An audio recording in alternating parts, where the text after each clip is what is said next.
Hello everyone and welcome back to my channel. This is AlleyCatGTV and today we will continue streaming Vampire the Masquerade. So, we're gonna load the game because we started it yesterday. And if you weren't here yesterday, basically what happened was we were a human artist, we were just kind of struggling with, being an artist and the fact that, you can't make too much off art. Not that you can't make too much off art, but this person in particular that I chose to be was having a difficult time.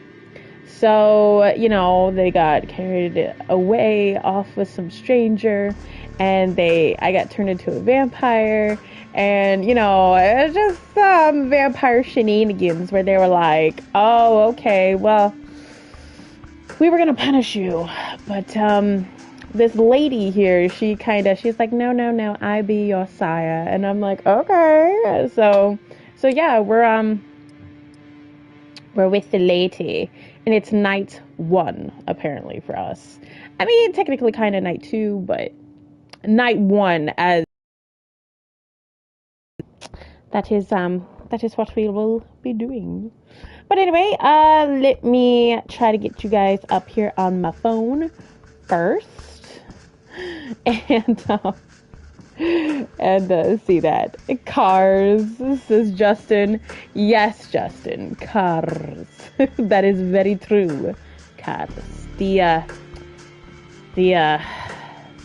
beautiful man himself. Battle Gnome says hello. Hello, Battle Gnome. First... almost. But hello, Amy. Hey, Queen Bee. How are you doing, Queen Bee? Hi, sis Six String. Hi, says Michelle. Hello. How are you doing? How are you all doing? Oh, wait, did you finish the other game, says Michelle? Yes, I did. I finished the other game. The other game was pretty short, so... we didn't do much there.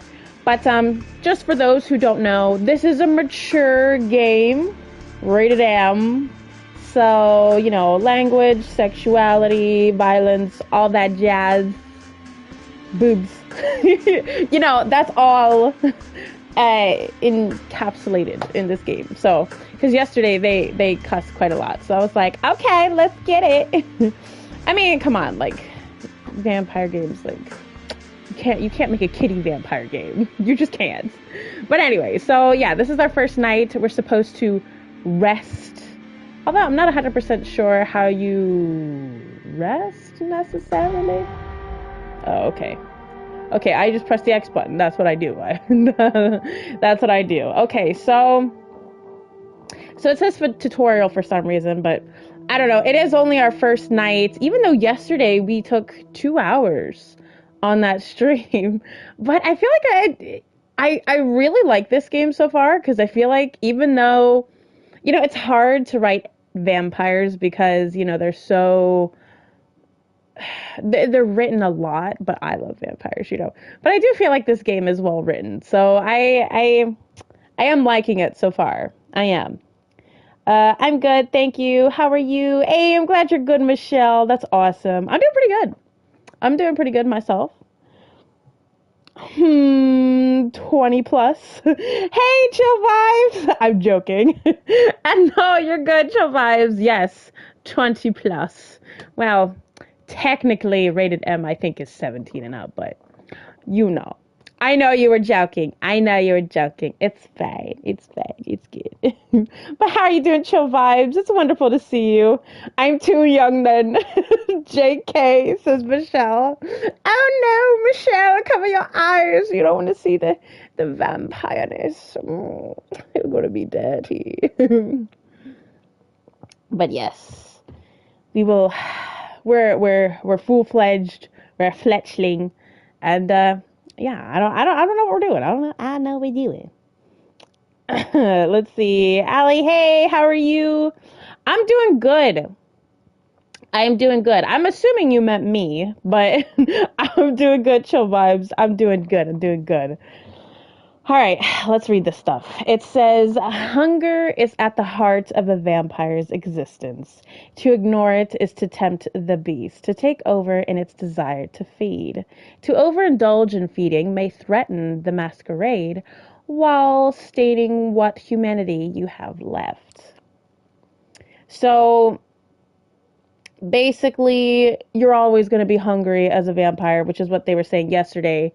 You're always going to be hungry, and if you give in to that hunger, if you like drink from a human, and you just cave in until you're like full, I guess.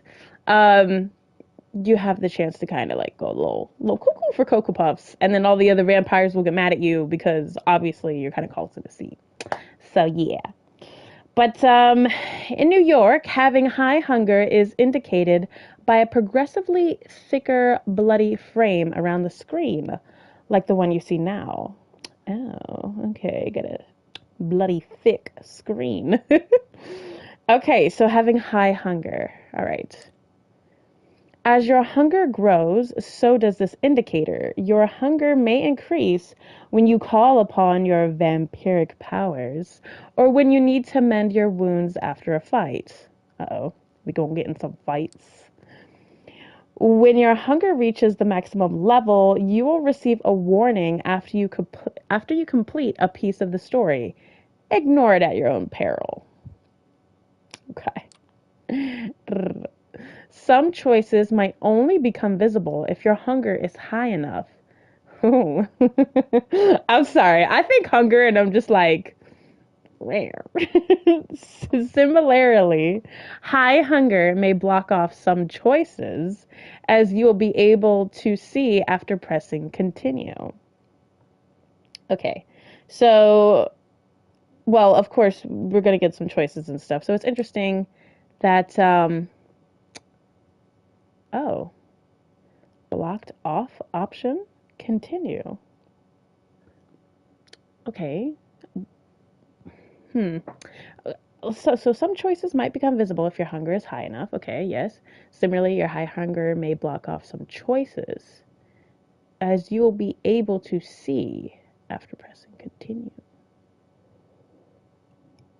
But how hungry am I? Is it like a scale from 1 to 10? It's like, I could eat a snack. Or it's like, I could eat a whole cow. How hungry are we? I mean, considering what we have around here, I mean, I guess I'm a little hungry. That's right. My sire didn't leave me a snack. So, let's see. Similarly, high hunger may block off some choices. I should be able to see after pressing continue. But I didn't. Okay, I'll just press continue because I don't know. To decrease your hunger, you will need to feed.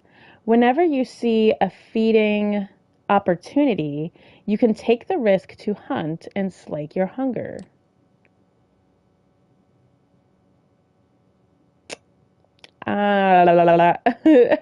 Okay, so it does say it's tutorial, so I'm assuming anything I do right now is not going to affect the story.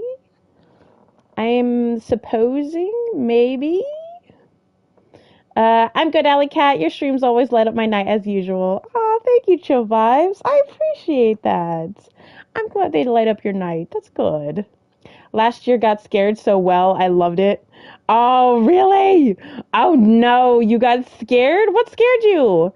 Blood Dragoon, hello! Wonderful to see you. How are you doing? How are you? How are you? Excuse me. Sorry. See, it's interesting that it says blocked off option. What does that even mean? We'll just go with this for now. You will need to keep the hunger at bay if you are to uphold the masquerade and survive the nights that await you.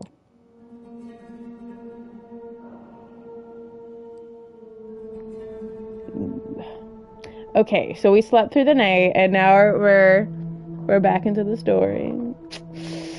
So, okay, so my sire said tonight we're gonna go hunting. So, I wonder exactly what that means. Like, what you mean we're gonna go hunting? Like, Like, are we gonna like go to a club or something and find somebody, you know, a little bit of this, a little bit of that, or are we gonna like find someone in the street and like, like knock them down or something? I don't know. I don't know. I'm doing good. How about you, Ellie Cat? I'm glad you're doing good. I'm glad you're doing good, Blood Dragoon. That's awesome. I'm doing pretty good myself. I am getting a little sick though. So, as of right now, my voice is fine, but I do feel like an oncoming sore throat. So I'm just like, oh great, this is. But I should be fine. And these voices aren't too hard to do, so. You open your eyes. The bed isn't warm. The room is filled with artificial light from the ceiling. I think the D was cut off a little bit. The solid metal door is closed. Normally, you'd stretch for a bit. On some mornings, you'd probably throw the quill over yourself and snooze a moment longer. But that was before. The way you woke up now, you are fully conscious. No grogginess, nothing weighing you down, just the nagging need in the back of your head. Hunger. Not as severe as last time, but unmistakably there. You get up and open the door to the main room. A digital clock on the TV shows you the time, 9:04 p.m. You walk over to the blinds and retract them cautiously. The only light coming in is NYC's artificial nighttime luminescence. So that's what your waking hours are going to look like now. You miss the sunlight already. You're seriously considering just walking out of the apartment and figuring this all out for yourself, but then you come back to the memory of Quadier's exotic sword being raised in the gallery. Maybe sticking around isn't that bad of an idea after all. You keep jumping channels for about half an hour and then switch to streaming services. Almost as if the universe had a sense of irony, you catch True Blood in the flood of recommendations. Yes! True Blood! If you haven't watched that show, go watch it, okay? It is beautiful. It is great. And I absolutely love it. And also, we're kind of watching it in the Discord, but, you know, we kind of paused. But I want to watch it again. But you got scared, not me. Oh, you're talking about me. I got scared. Which game was it? Was it Toki Doki Literature Club? Or was it another game? I don't know. I got scared a lot last year. Likewise, says Blood Dragoon. Oh, no, that sucks. I'm sorry, man. Yeah, it happens. The doorbell rings. It's Sophie. So this is my sire. She's the one who took responsibility of me yesterday. She didn't turn me. She just more or less kind of saved me from true death. You know, because the other vampires were like, we don't know what your sire did and all that kind of crap. So they were like, I don't know. But okay. So this is Sophie. I'm trying to remember what her voice sounded like. Good evening, Alley Cat. Slept well? Like a baby. Like a dead man. It's not exactly sleep, right? You know, that's a good question. What I want to ask that. It's not really like normal sleep, is it? I suppose it isn't. Some say it's more like being dead. But we wouldn't know, would we? It's no use reflecting on it anyway. Except that this is who you are now. You made the right choice yesterday. I can teach you many things about yourself, your blood, its desires, and its power. We will begin tonight. Ooh. You are hungry, yes? I'm sure you are. Our kind always is. There is only one remedy, the blood. The drinks we had yesterday at Elysium are not the usual way you slake your thirst. So, tonight I will assist you in your first foray into hunting. You need to learn to sense the kind of blood you desire, to understand how you can use to your advantage. Ooh, I'm ready to learn. No more freebies? Predator and prey, huh? Grim. Nah, I'm ready to learn. I'm ready to learn. Also, it does seem like the soreness in my throat is kind of affecting how I talk for her, so I apologize if it's a little off. So I can't help it. I'm sorry. Tomorrow will probably be worse, but we'll get through it as best we can. Well, I'm ready to learn. Let's get started. Such eagerness. Or is it your hunger making you impatient? You will find that drinking moderate amounts of it regularly will keep the hunger and the whispers of the beast away. You might think yourself monstrous, but there is a balance to be found here. The kiss gives the kine pleasure. You might remember this from your own embrace. Some can even become addicted to the sensation, but if you do it right, they tend to misremember your feeding. After all, vampires do not exist. They're myths, fairy tales, and pop culture mainstays. Correct? I know. I always say some words wrong. It's whatever. She gives you a sly, knowing smile. That is why the masquerade is so important, and even more crucial when you feed. Okay, so what else? How do you avoid being seen? How do you cover your tracks? How do you select the victim? All good questions, honestly. All very good questions. How do you cover your tracks? How do you select the victim?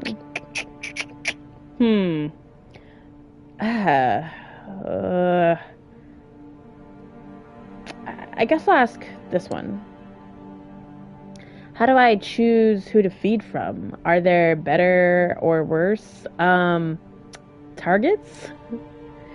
Isolated kine are easiest prey, of course, but much depends on context. Hunting requires a different approach in a busy club than it does on an empty street. With time, you will have the luxury of finding your preference in hunting methods and prey. For now, I suggest experimenting in moderation. Feeding from the same area repeatedly can be dangerous, but by branching out, you risk the ire of other kindred on whose domains you trespass. Luckily for you, NYC is more forgiving in this regard. New York is in somewhat of a unique position. Many of its neighborhoods remain contested or unclaimed. The reason for this is a lesson for another time, but keep the following in mind. Take opportunities to feed when they present themselves these upcoming nights. As long as you hunt cautiously and respect the masquerade at all times, you should be fine. To wit, I want you to join me for a trip tonight. Come downstairs. Gregory is waiting for us. The busy street fills the air with traffic noise, pedestrian chatter, and a mix of smells that distort you momentarily. These warm bodies contain what you want, what you need. You catch yourself. Did you really just think of these people as mere sources of blood? It takes a nudge from Sophie to break your train of thought. Her driver opens the door for her, and then tips his hat to you, gesturing to the back of the car. The car casually joins the somewhat thinned New York traffic. It's still busy in a way only one of the biggest cities in the world can be, but compared to the daytime commute, it's a pleasant drive. You barely have time to gather your thoughts and formulate new questions before the car comes to a stop. You're among the tall skyscrapers that make up Manhattan's iconic skyline. You feel a pang of emotion as you realize this is where you took part in the expedition just 2 nights prior. Same address, and you suspect, same hall. To what ends has it been repurposed tonight? Come, Alley Cat. Park the car, Gregory, will you? The driver just nods, and Sophie gets out. Sorry, Sophia is actually the name of my character from my story. Oops. You join her, and the two of you walk through the glass doors together, then take the elevator up.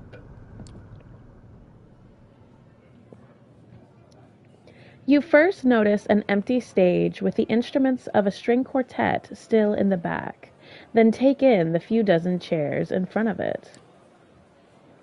The concert seems concluded. The patrons, all smartly dressed and posh, have spread out all over the hall. Sophie strides confidently inside and produces an invitation from her purse that she flashes in front of a security guard. You follow close and are let through without issue.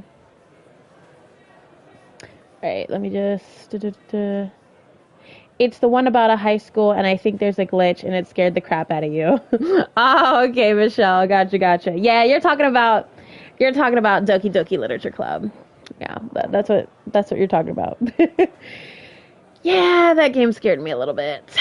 Just a little. It's a wee bit scary. But yeah, that was good. But anyways. Let's start easy. A social setting like this one would usually prove quite challenging in an inexperienced kindred. But consider this evening a small gift from your patron. I'm hoping to procure for you a willing vessel. Just remember what I told you about taking small sips. This one I have a soft spot for. Don't damage her. Now, let's see here. Ah, there he is. She notices somebody in the crowd, flashes a heart-melting smile, and suddenly, even you feel drawn to her. You haven't thought about it before, but it's lain clear before you in this moment. Sophie is beautiful. Just looking at her is a privilege. Just being with her makes you feel elated. Everybody in the crowd, but especially the man who's almost tripping over himself to reach her, clearly agrees. Edgar, I'm so happy to see you. How is your daughter? Is she with you? Oh, there she is. Julie, I don't know. My girl, come over, please. There is somebody I'd like you to meet. The young woman who walks across the hall can't be more than 19 years old. It's clear from her mismatched earrings and the particularly faded purple hair dye that she doesn't fit this crowd. Julie, this is Alley Cat. I think the two of you should get acquainted while I talk business with your dad. Awfully boring stuff, I assure you. I'm positive you'll like each other. The girl gives you a shy smile and nods towards the balcony stairs. You follow, somewhat unsure what it is exactly Sophie expects you to do. You reach a secluded space from which the entire lobby is visible. All eyes are on Sophie. They listen intently, then laugh when she does. Julie saves you the trouble of figuring out the next step. Oh, okay. Yeah, she's cute. Oh, look at her little tattoo. She got a little space kitty. Okay. That's nice. If you're with Sophie, then I guess you're, that you know. She puts her wrist to her lips and gives herself a theatrical nip, then looks at you embarrassed, but also hopeful. Ooh. So she already knows the drill, I'm assuming? Yeah, I do. I don't know what you're talking about. what, you're into that sort of thing? Because like I want to be like kind, you know, like I want to be like, I'm a newbie, I'm a noob, so you kind of gotta teach me. But I don't know what you're talking about. What, one of these two answers. Because this one, it sounds kind of rude. The last one sounds kind of rude. You gotta be careful. You gotta be careful when you're talking to a girl. Okay, you can't come off rude. You need to choose your words wisely. I'm gonna say, because that sounds like I'm gonna embarrass her. So I don't know. We'll pick this one. We'll pick this one. Why do you have to say it like that? What? Are you into this sort of thing? She blushes, looks down at the floor, nods. Oh, she's into vampires. Okay, I get it, girl. Could you? I mean, if you'd like. Miss Langley tells me She swallows hard. Avoid your eyes. That I taste nice. Ooh. Okay, well, I mean, yes, obviously, we want to take a little drink, we want to take a little sippy. But yeah, I guess, I mean, so I guess we just do it from her forearm, like, you gonna explain the process. You take her forearm in your hands. A quick look around confirms nobody's watching, and no security cameras cover this area. You bite down, gently. It's surreal. She's just given you her blood of her own violation. How is this possible? What about the masquerade? You need to ask Sophie. Your thoughts disappear amid the bliss. There's just the taste. Sweet, fresh, sanguine. I don't know. You drink. And drink. And drink. Oh no, don't kill her! No! No. Stop. You tear away from the girl harder than you wanted. Still, the bite leaves just tiny punctures. Almost as if by instinct, you lick them clean and the two holes become concealed, just like that. Oh no. Julie is now leaning on the wall, pale, wobbly on her feet, but happy? She lets out a dreamy sigh, opens her eyes. A few tears fall onto her shirt. Tears of joy. Thank you. Please, can you walk me downstairs? Please, my dad, he doesn't know. Thinks it's a condition. Miss Langley told him so. She leans on you and requests you walk her over to a bench. She takes a seat and smiles at you. She has like a vampire kink. The crowd around Sophie disperses slowly. Looking at her now, only some residential awe hangs in the air. Yes, she's pretty, maybe even beautiful, sure, but not your type. What came over you before? You walk over to her. Okay, let me check real quick. Hey, DJ Zombie, Alley Cat, how are you? I'm doing good, DJ Zombie. I'm doing fantastic. How are you? How are you? Thank you so much for coming by. I'm gonna need a lot of water tonight. Edgar, dear, it was splendid talking to you. But we need to get going. Give Julie my best wishes. Come with, Alley-Cat. Gregory is waiting for you out front. It's only in the car that Sophie addresses you. I can tell from your look that you took the opportunity. Good for you.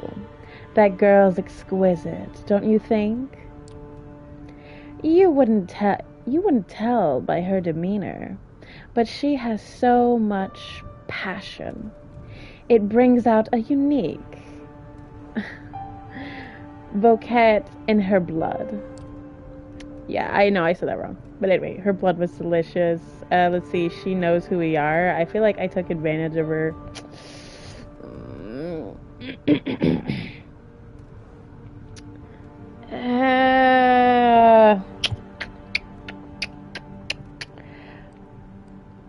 I mean, it was delicioso. I feel like that would be a better question, but I also kind of feel like this, cause like I don't know, man. I'm gonna ask that because I don't know. I feel like I need answers to questions. I think she knows who we are. That's not normal, right? It's not unusual. That much is true. But don't worry. She will do anything I tell her to, and won't say anything to anyone that I haven't put in her pretty head first. Time for the next stop. Training wheels off this time. Gregory, Flushing Meadows, please. The driver takes the car over the Williamsburg Bridge. You settle your thoughts. Let's see, what did you do to the people back there? What's about the training wheels? I'm not excited about the training wheels part. That's not good. I will be lurking, enjoying the game a bit before bed, and same. Awesome, DJ Zombie. Well, hey, I appreciate the lurking. Excuse me. Thank you so much. I really do appreciate that. Hot Fire. Hi, Ellie. Hey, Hot Fire. Wonderful to see you again. How are you doing?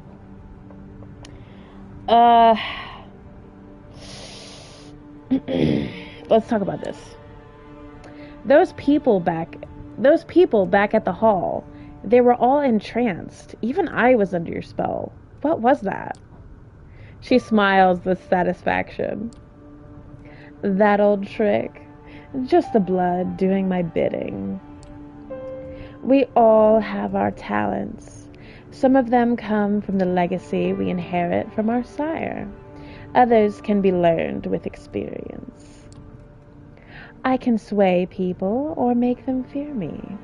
I see more of the world and in greater detail than some kindred. I can will my body to move with unparalleled precision and grace, and more. All of these skills make me who I am. They also help me hunt. Let's see. Okay, so what are my powers? How do I use my powers? Let's ask what mine are. Okay, so what are my talents? Time will tell. You'll need to discover them yourself. When we arrive, experiment. Give different things a try. Follow your instinct and intuition. It will guide the blood. Always keep the masquerade in mind, however. It is all fine if you can disappear in plain sight or command animals with your mind, but save those overt talents for the right place and time. Ooh, this is a pretty place. Now, granted, I've only been to New York once, so I don't really know what actual places they're talking about. It only takes you half an hour to reach the park at this time of night. Both you and Sophie leave the car, with Gregory left behind again to find a parking spot and keep an eye on the car. Sophie seems deep in thought. She takes in the surroundings with a dreamy gaze. The sky is surprisingly clear tonight, the stars just barely visible in the light-polluted aura of the city. I feel like having a snack myself. I will be by the fountain. Go. Look for somebody to your liking. See what effects you can achieve. Only pick one victim. Just one, and then come back. Seeing how she seems Seeing how she seems not altogether here right now, you decide to leave Sophie to her own devices and seek out your prey. From here, it looks like you have a few choices. Just taking a stroll around the park and finding an isolated jogger or someone like them could work, but focusing on one area might work better. The New York State Pavilion or something, I don't know, might work as a secluded spot. There's a skate park nearby, and worst case scenario, there's bound to be some unfortunate windo around. Or maybe the tennis courts nearby? There's light coming from there, so somebody might still be playing a late night match. They won't be alone, but they might be tired and let their guard down. As these scenarios play out in your mind, you realize you're planning how to assault a stranger in the middle of the night. It's a weird way to be, but the now familiar hunger prompts you to act. Oh, okay. Pavilion. Yeah, that's how you say it, I think. Let's see. Search for a victim around the park. Let's see. Hunt near the discreet pavilion. Look for prey at the tennis courts. Take a walk, but don't feed. Not feeding, I don't think is an option.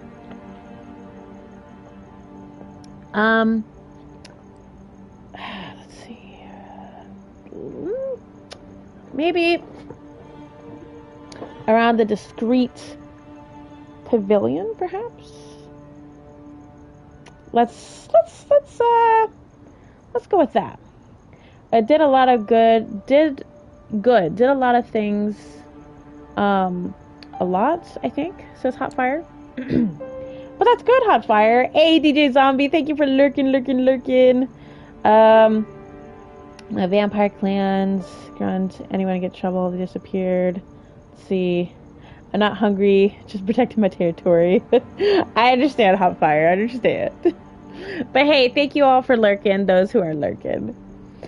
Alright, so I've already chosen. You make your way to one of the park's most well-known landmarks. Oh. Is that a bad thing?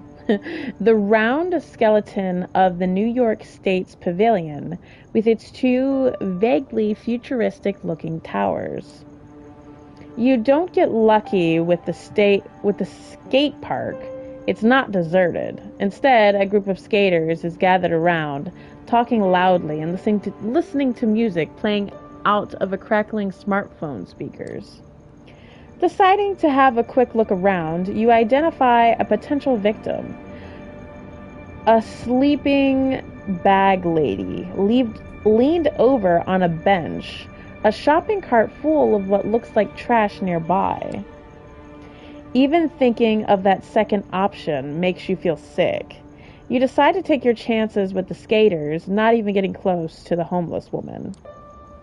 You think back to what Sophie did in the hall, how she managed to focus the attention of the entire gathering on her.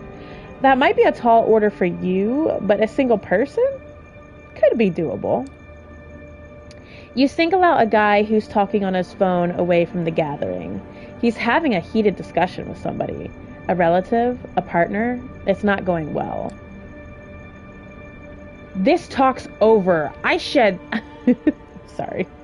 I said shut the fuck up. Hey, you hearing me? Shut up. Call me when you get some fucking sense into your stupid brain, okay? He ends the call abruptly and almost throws the phone to the ground in frustration. Hey man, need some help. I'm gonna say rough night. That sounds good to say. Rough night. He's got an angry expression on his face and tears welling in his eyes, but he gives you a curious look and even a bit of a shy smile. Yeah, you could say that. What's up? Come closer, let's talk.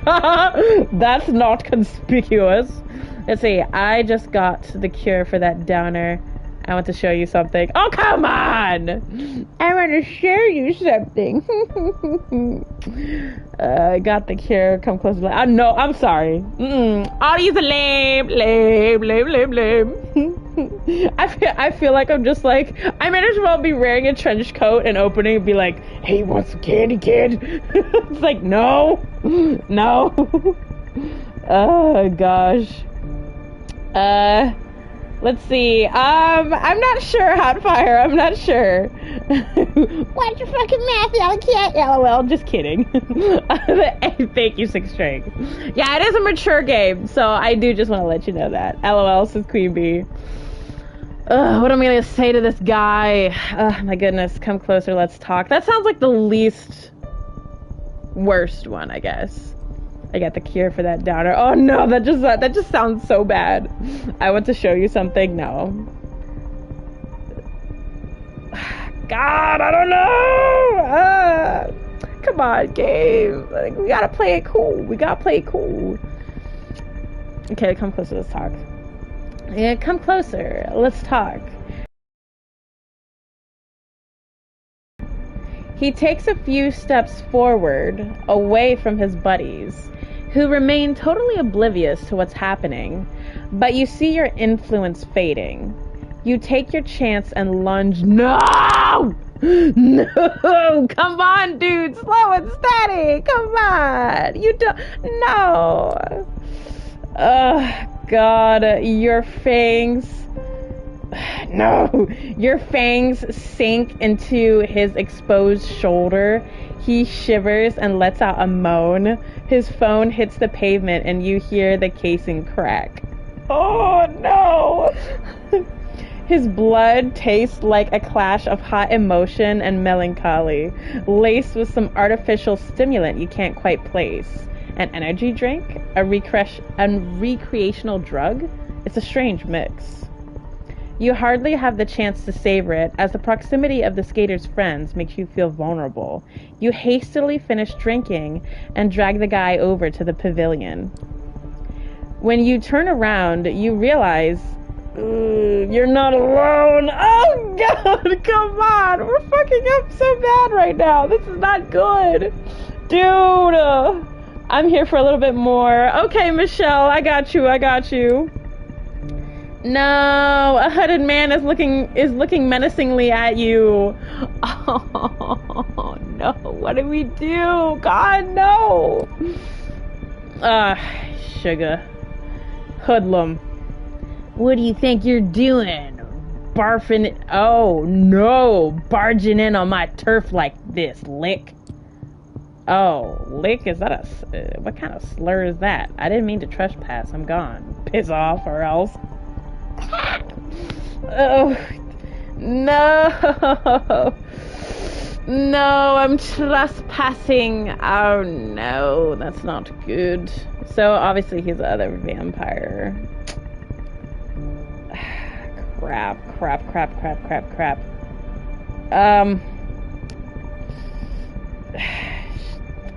Didn't mean to trespass.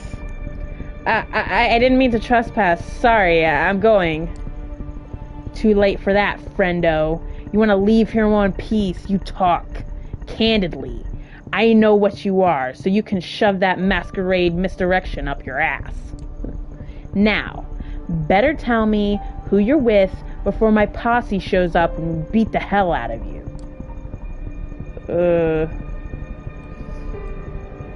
Oh no. This is not good. How'd I get myself in a really bad situation? I chose the wrong spot to feed. Trip. I'm with the camera.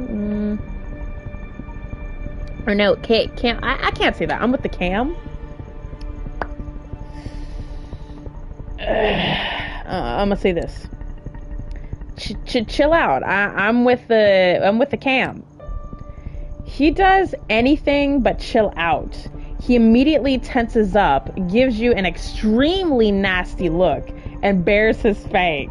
Oh no, that's not good. You with the ivory tower cunts, huh?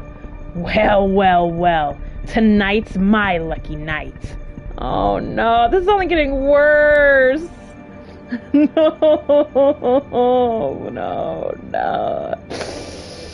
Oh, this is not good. I'ma fuck you up and bring you to Callahan. I don't know. He'll have some fun breaking your shins, and maybe by the end of it, I'll get to have a nice long sip. I wonder what you taste like, Lick. He does his best impression of a Hannibal Lecter's and a nice Chianti shtick, but he's not as intimidating as he thinks. Call for help. Attack him. Ooh. Run back to Sophie fast. Oh, God. Man, I'm in a pickle. Let's see. Call for help. I think that'd be a stupid idea.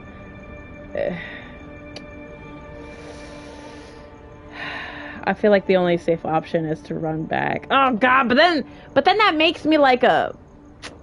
God, what do I do? This is not good, no matter how you slice it. Let's see. Gotcha, hot fire. My ticket back to Easy Street is hopping to the time warp with my blue eyes white dragon. Okay. Oh, that's cool. That's nice. Ali dropped the F-bomb. Yes. This is a mature game, so that will be happening quite a few times. Let's see. The one and only Alley Cat liked and shared Famski. Hey, thank you so much. Thank you so much, Sir Jacob. I appreciate you. Thank you. I am in a sticky situation right now. God, what do I do? Because if I attack him, very bad things could happen. God, I'm a lover, not a fighter. No, oh God. Well, see, I don't know vampire society, so like, am I supposed to should I square up? I don't know. God, okay, I'ma just run, I guess. I'ma run. Oh God, it's gonna be bad, but I'm gonna run. You take off faster than you've ever run. The hoodlum has trouble keeping up, but howls behind you like an animal and gives chase anyway. As you reach the Unisphere again, you slow down, noticing two people near the sculpture, a man and woman tangled in a passionate embrace. No, not exactly. It's Sophie, feeding. But this whole scene is set up so that it looks like a couple getting intimate in public. She pulls it off like she's done it 100 times before. It occurs to you that she probably has. The man is unsure on his feet as she lets go of him and leads him towards a nearby bench. Noticing you, she whispers something into his ear and leaves him. Her driver appears from behind a tree. Well, Alley Cat, how did it go? You're about to answer when the same figure as before emerges from one of the alleys. He looks at the three of you, and a predatory smile creeps onto his lips. Yeah, Sophia, Sophie, it's not going so great, homegirl. I'm sorry. Oh, come on. Like, seriously, I'm a fletchling. Like, how do you expect me... Like, trading wheels are off? Like, oh, come on. Come on. Man, she's not good, sire. I don't know. Man, okay. Okay, so let me just read this again. Let's see. Yeah, so the same figure. Yeah, he's coming for us. Aw, man. You thought you could run away from me, Lick? Think you'll be safe with your friends? Well, I have friends too. He makes a motion to shout, but two things happen almost at the same time. First, that feeling of warmth and beauty emanating from Sophie flares up again, entrancing both you and the hooded thug. His shout comes out as a weak, confused squeak. Second, Gregory produces a wooden stake from a holster under his jacket and slams it into the thug's chest. Just like that, in a few seconds, the posturing vampire is down on the ground, paralyzed. Dang, Sophie prepared. She prepared. Well, I guess it's good that your drivers there. I see you've made a friend, Alley Cat. Curious choice of company, I would say. Who is he? He knew I was a vampire. He said this was his turf. He mentioned Callahan. I want to say all of these things. Like, girl, I need to tell you the tea. Like, he said a lot of things. Okay, I'm gonna say that because that seems like the most important information. He said something about presenting me to somebody named Callahan. Ever heard of him? She looks shocked for a split second, then recovers her regular countenance. Yes, I have. This hoodlum is Anarch, then? Curious. Does that say Corona? Kona? I don't know. Let's see. It has not been claimed by any kindred, last I checked. Let's go to the car. We'll put him in the trunk and present him to Coteries tomorrow night.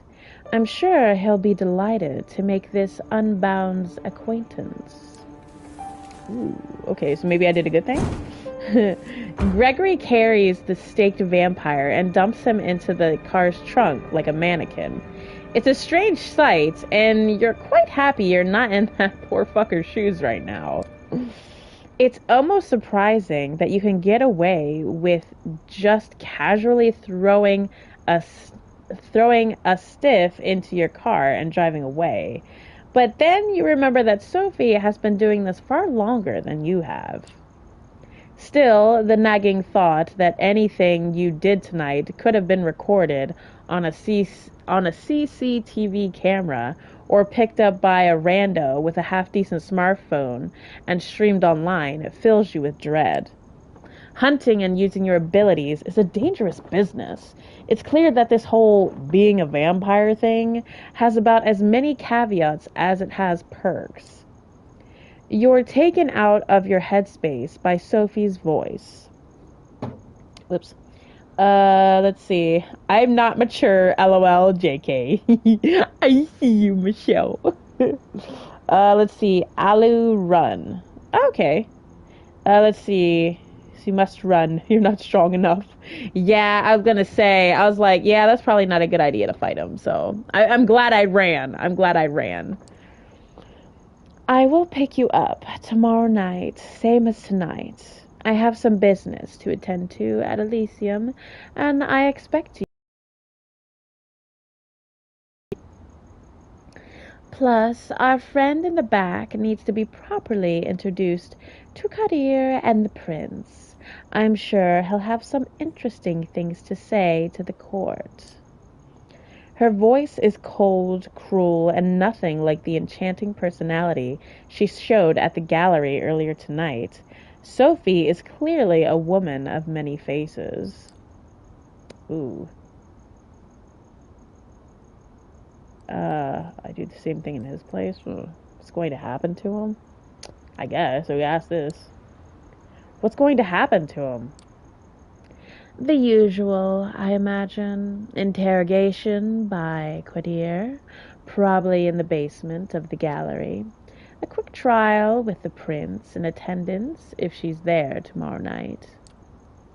A swift execution as the verdict. This all sounds eerily familiar to you, and you can't help but feel a pang of guilt when you think about what awaits this guy tomorrow night. You haven't told me how your hunting went. Getting the hang of it, I would hope. It'll take getting used to. Yeah. I'll need time to get used to this. It doesn't come naturally. It will, with time. You need to think about it less. Hunting is the one scenario in which you'll do well to trust your instincts. In moderation, of course. She seems distracted, not all there. Her thoughts drift, and the car remains silent until you reach your apartment. We will pick you up tomorrow evening. Good night. Just like that, without any further courtesy, Sophie leaves, driven to her apartment by Gregory with a body in the trunk, right in the middle of Manhattan. Did you cross paths? Did you cross paths with situations like these in the past, unknowingly? What other secrets did you pass on the streets without knowing their true nature? Your haven is just as you left it hours ago. Although the sun won't come up for some time, you feel tired. You learned something about yourself today, and it'll take time to process. You're not in the mood for television, and the few books on the shelves in the apartment are either in languages you don't speak or sound like a boring read. Nothing left to do but rest.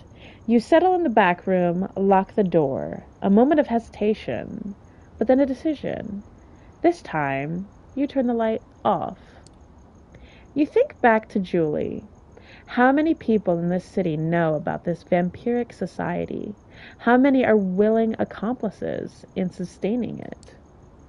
And the thug you met in the park. If he's not Cam, then what is he? Are there independent vampires? How does that work? More questions. You begin wondering if there's ever going to be a night you can start crossing them off your list instead of adding to them. You close your eyes.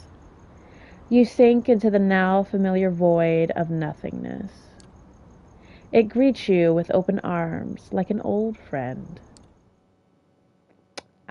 Now we have a good little space for pause. My goodness, it is already 10:14. But I'm off to bed, Alley Cat. Have fun. Good night, all. Good night, Michelle. Thank you so much for coming by. I appreciate it. Thank you. Sleep well. Okay. So we have some new words tonight. Let's figure out what they are. So, Elysium. I'm assuming I'm saying that right. A place where vampires may gather without fear of harm. Court functions in Elysium are strictly kept apart from mortals and surrounded by secrecy, but the Elysium building itself could be a public museum, a gallery, or a club. Let's see. Bergenham? I don't know. Is an... I don't know. The Louvre is a Cam Elysium. Okay. Let's see. The kiss, the act of drinking blood, usually from a mortal. The kiss causes feelings of ecstasy in those who receive it. The embrace, the act of transforming a mortal into a vampire. The embrace requires the vampire to drain their victim, then replace that victim's blood with a bit of her own. Okay. The domain, the area of a particular vampire's influence. Let's see. Princes claim entire cities as their domains, sometimes allowing lesser vampires to claim a domain within. A lick, a derogatory term usually used to address young, unexperienced vampires. Oh no. Definitely sounded derogatory. Let's see. Another name for the Cam. Let's see. A vampire sect that opposes the tyranny of elders and has placed itself outside the secret society of the Cam. Oh. See, the court, the social system of a city's kindred, resembling the fundamental system of mortals. At the top is the prince, below them is the members of the the council. Let's see. Order in the domain is maintained by the sheriff. The gatherings are organized in secret sanctuaries known as Elysium's Haven, a vampire's home or base where they find sanctuary from the sun. Got it. Unread. Yeah, Fletchling is a new vampire. The hunger, the urge to feed. the sire. Yep, the traditions. So I actually don't think I've read this one. The 6 traditions form the core framework from governance among the kindred. The first tradition, the Masquerade, thou shalt not reveal thy true nature. The second tradition, the domain, thy domain is thy own concern. All others owe thee respect while in it. The third tradition, the progeny, thou shalt only sire another within the permission of thine elder. The fourth tradition, the accounting, though those thou create are thine own children, their sins are thine to endure.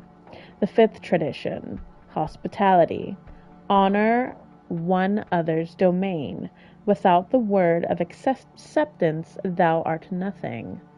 The sixth tradition, destruction, thou art forbidden to destroy another of thine kind.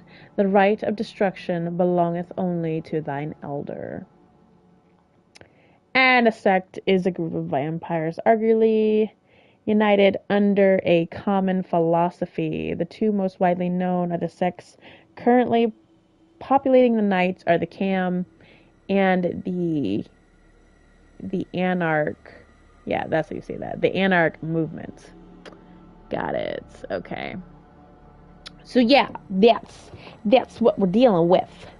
Hugs, you're welcome. Thank you.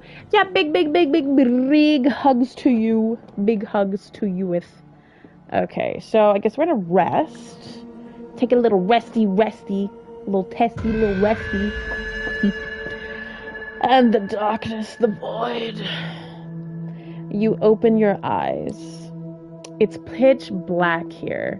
The blackness of a coffin drifting in the abyss. Oh, right. The light.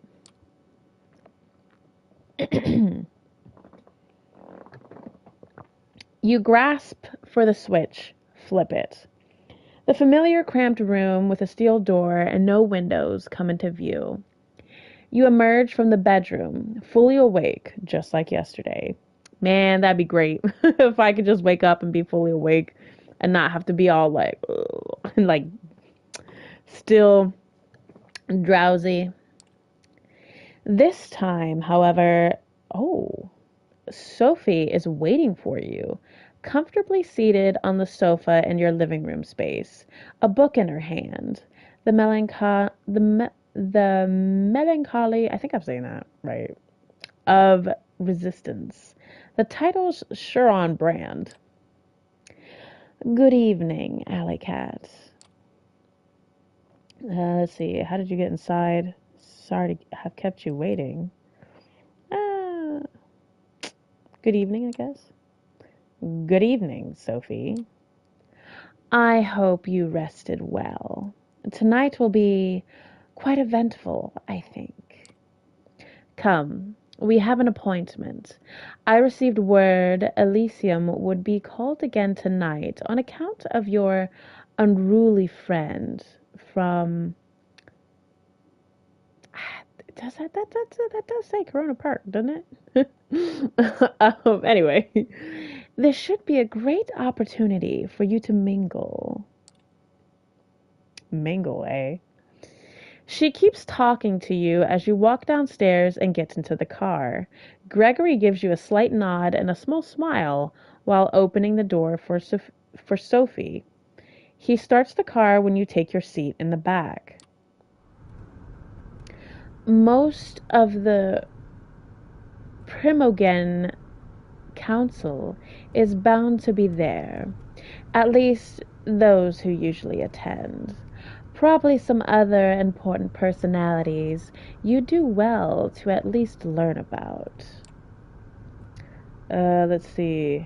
How should I carry myself when inside? More politics, great. Let's see.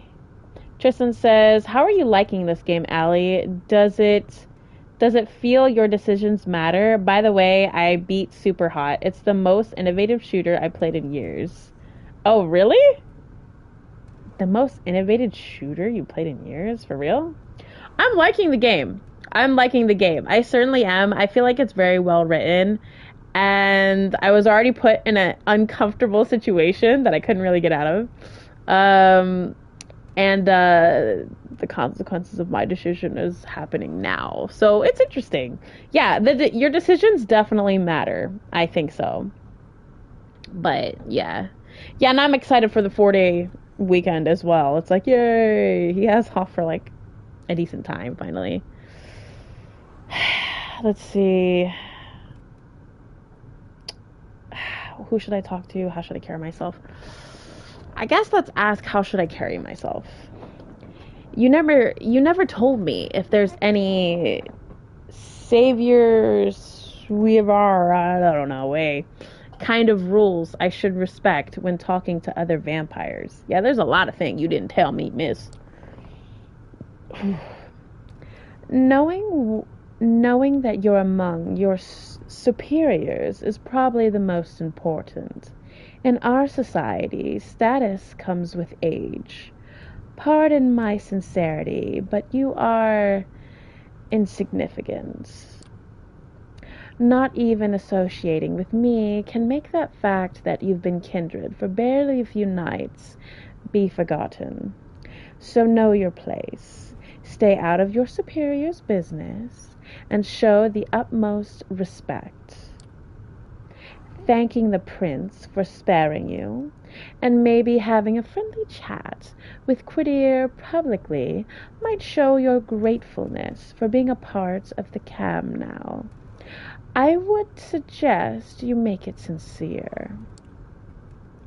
At any rate, you should behave yourself tonight. Remember what I told you about reflecting on me as your patron. I have a reputation to uphold in the court. Do not tarnish it. There it is. She might have saved you. She might be protecting and teaching you, but it's clear she's really concerned about her own interests. Yeah, okay, so basically, act like the piece of dirt you are. And don't go talking to the sophisticated people, because you're just that's all you are. But anyway, you step into the art hole with something of a bad memory. The last time you were here, your entire world had been turned upside down and your existence nearly ended.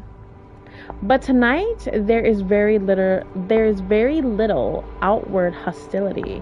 Yes, Coteries gives you a look that's definitely intended to remind you of your place, but the prince, also in attendance, seems pleased to see you. Okay, just making sure we're good. I'm gonna take some water, just real quick. Welcome, Sophie Alicat. Did I get that right? Good evening to both of you. I understand there is somebody else you wish to present to the court tonight? Yes, Prince.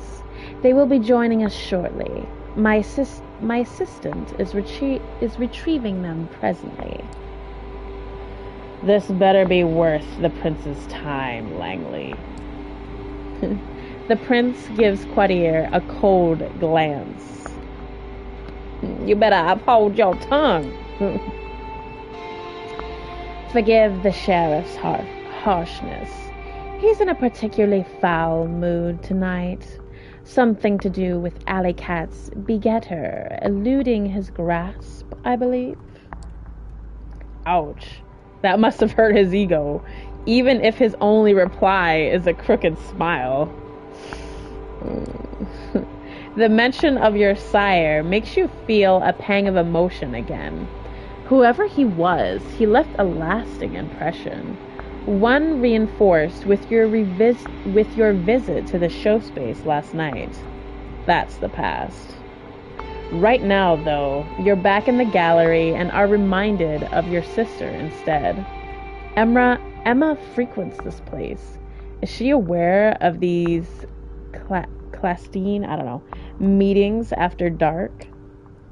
The flaring up of whispers in the gallery hall breaks you out of your thoughts. Gregory enters the room, the jumpsuit clad in I don't know, invert vampire still staked on his shoulder. The show's about to start.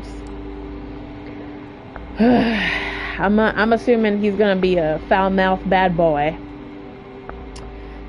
Sophie's driver places his charge in the middle of the room and nods respectfully to Coteries.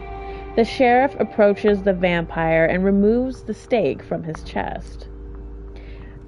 The captive's eyes flicker to life, and he starts animal. He backs out on all fours, keeps going in circles until he realizes he's trapped. Coteries steps on the man's chest and pins him to the floor. Why, who do we have here? Ah, fuck. No, shit. No, come on, don't. Silence. The sheriff takes on an aura of utter dread. He appears as if he's a primal force of nature that's out to get you, and there's absolutely nothing you can do but shrivel in terror. The beast inside you shrieks, and you could swear it happens in unison with the instincts of some of the other guests here tonight. It's unlike anything you've experienced in his company during your turbulent first night as a vampire. He really did go easy on you, all things considered. Well, I was a good little girl, wasn't I?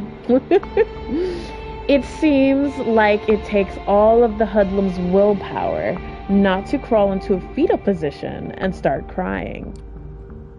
No, please, don't hurt me, man, don't. You and me are going to have a little talk downstairs at the prince's discretion. Please go ahead, my sheriff. You heard the prince. Get up. Let's go. He doesn't wait for a confirmation. He just grabs the man and drags him, kicking and screaming, out of the room. Conversations start all around you, some whispered, some quite overt.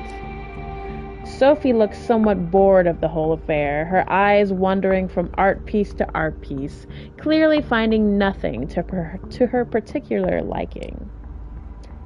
Torture in an art gallery? Will Coteries manage on his own? What happens now? I'm assuming I'm talking to her, so...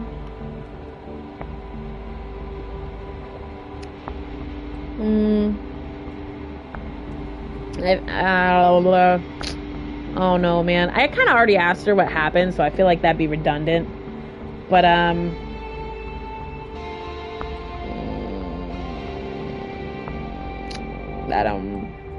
not quite sure.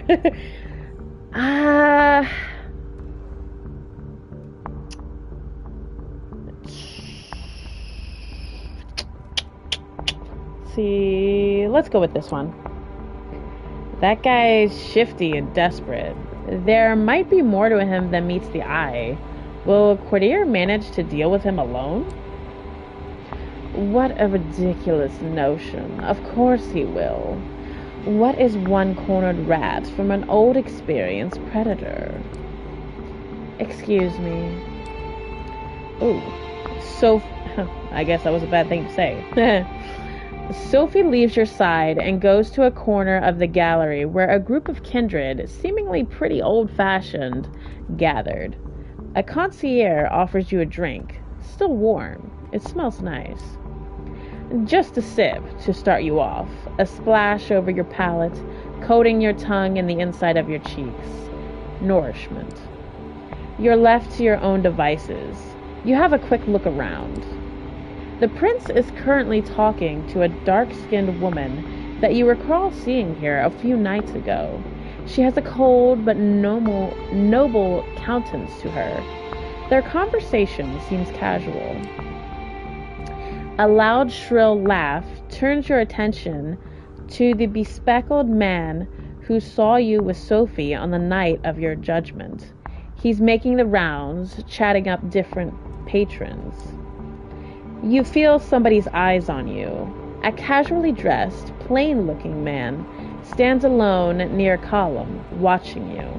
He turns his gaze away sheepishly when he realizes you've noticed. Try to talk to the prince. No, we will not be talking to the prince. It's a bad decision. Chat up with the man in glasses. Confront the man looking at you. Let's see. Is there a difference between confronting and chatting him up? Be like, hello, plain fellow. How are you? Yeah. Let's try to get a little chatty. The man notices your attention, but it takes a few minutes before he pauses his mingling long enough to actually approach him. He looks at you quizzingly. Oh. Thomas Arturo. Pardon? Who? Is that your name?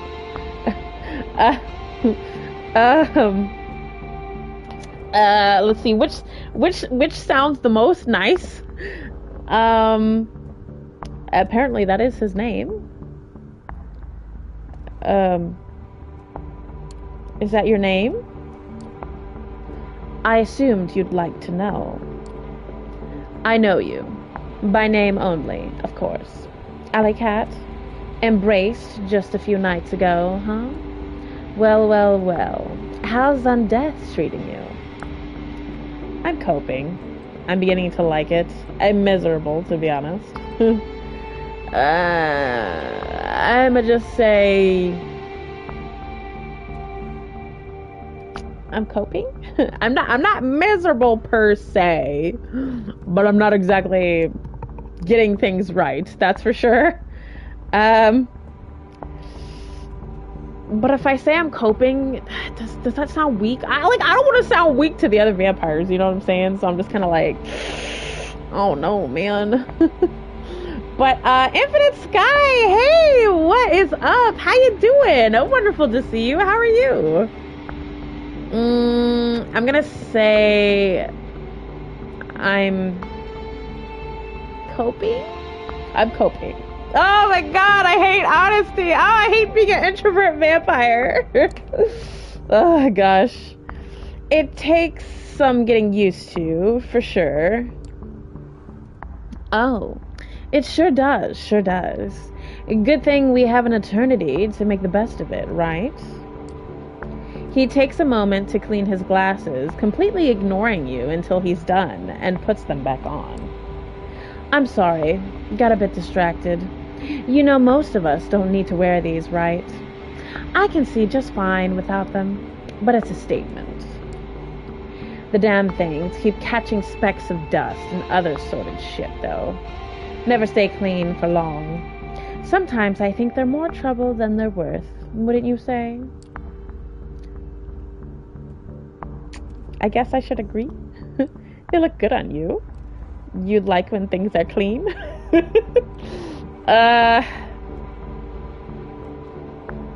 Let's see. He said, sometimes I think they're more troublesome than they're worth. I would say they look good on you. A compliment is always good, right? You can't go wrong with a compliment. They look good on you. Really. You bet they do. Ooh, okay. Alright. That was a nice chat, but I have to catch up with a few other fellows tonight. Talk to you later. Jenny! Hey, Jenny! He doesn't even give you a chance to say goodbye. He's already off, grabbing 2 glasses off a concierge tray and handing one to a mustachioed man nearby. You notice Sophie mingling with other kindred, clearly in her element and not to be disturbed. Quadir hasn't come back yet, so you can probably still find time for at least one conversation. Confront the man looking at you. Oh wait, I didn't confront the man looking at me? What? Hold on. Well, obviously we cannot talk to the prince because that is above us I mean, come on. I'm good. You, hey, Infinite Sky, I'm glad you're good. I'm glad you're good. I'm doing pretty good. You know, I've been pretty busy, you know, these past couple months. But I decided I wanted to stream for October, you know, because it's spooky month. You gotta stream for spooky month, you know, you gots to. But other than that, I think I'm getting a little sick though. I have like a soreness in my throat that's starting. Like it hasn't gotten to the point where it's quite affecting my voice yet, but I can feel it there. It's like itchy and like, you know, like I need water for sure, a lot more than I usually do, but 'tis the season, I guess. 'Tis the season. But anyway, okay, so I guess we'll confront the man looking at us. I thought we already did. I thought that was the man, but I guess not. Oh, I hope we didn't go outside our zone.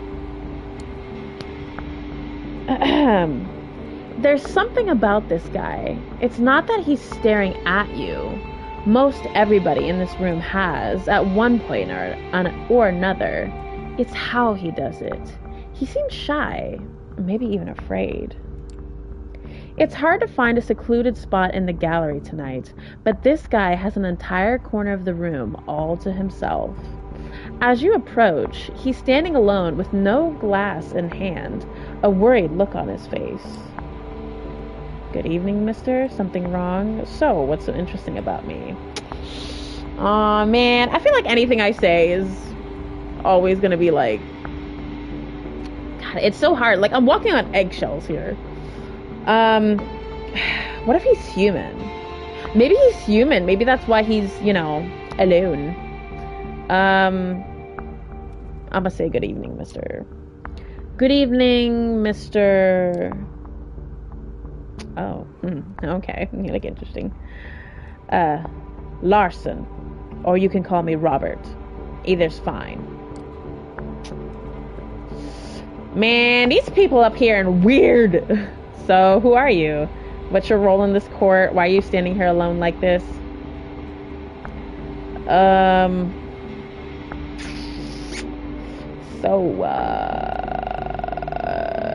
That hunger, right? I feel like that's an invasive question. I don't want to ask that. So who are you? Oh, it's so hard. God, okay, alright. Why are you standing here alone like this? Why are you standing around by yourself like this? I'm not hugely liked around these parts. I'm surprised you wanted to talk to me. Then again, you're new, so you probably don't know. I'm one of the Prince Panhard's Primogen. That sounds like you're high-ranking, maybe. Maybe I shouldn't have talked to you. Oh, no. I'm here on business, in case the prince requires my insight. Usually it's so she can hear me out before ignoring me. Not sure if you were paying attention the other night, but when the prince mentioned divergent opinions on whether you should be executed or not, that was me. I was the diverging opinion. Wow, thank you. What was your reasoning? And you were ignored? I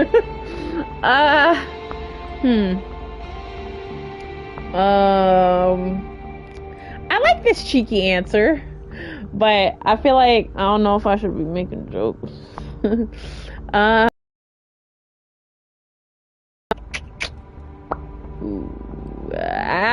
I curious? Yeah, I'm so curious. What was your reasoning?